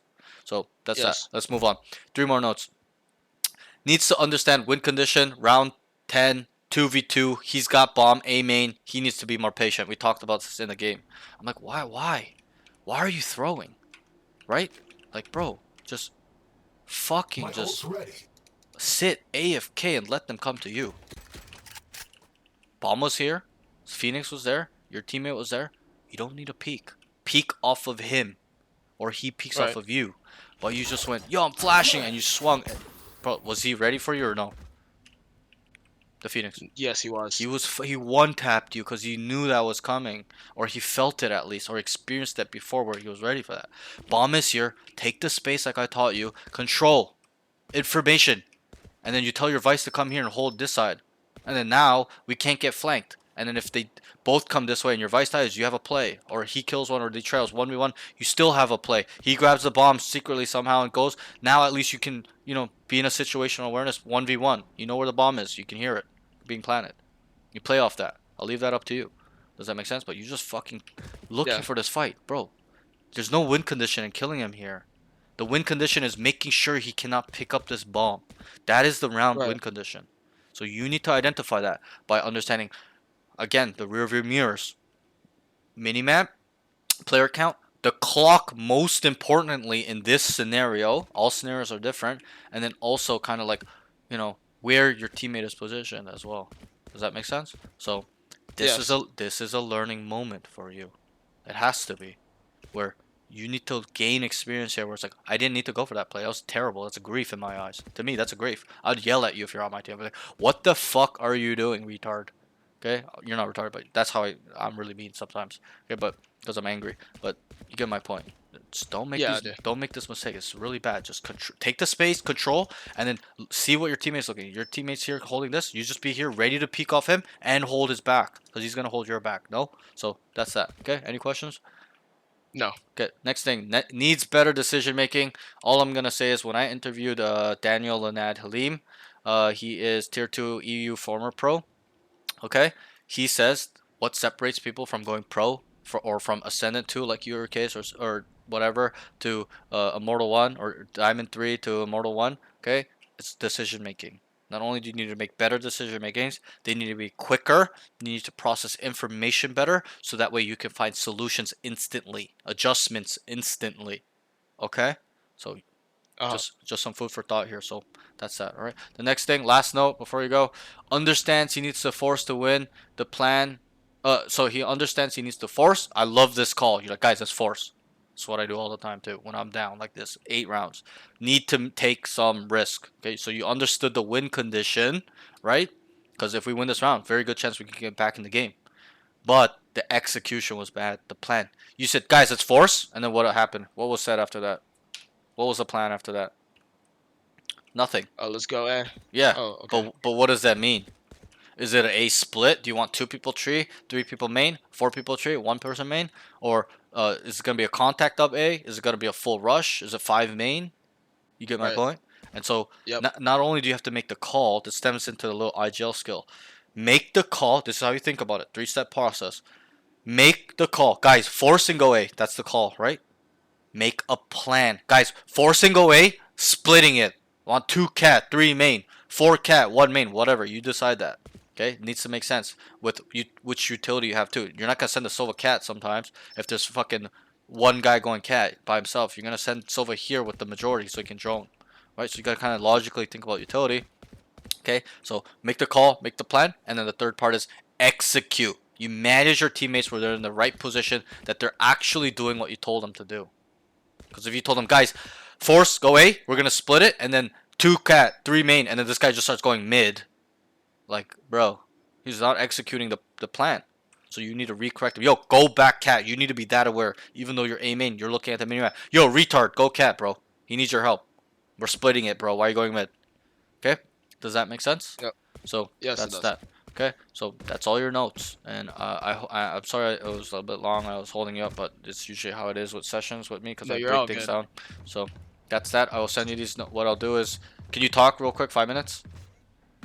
I don't think I can. I have Okay. to end up going somewhere at the Okay. moment.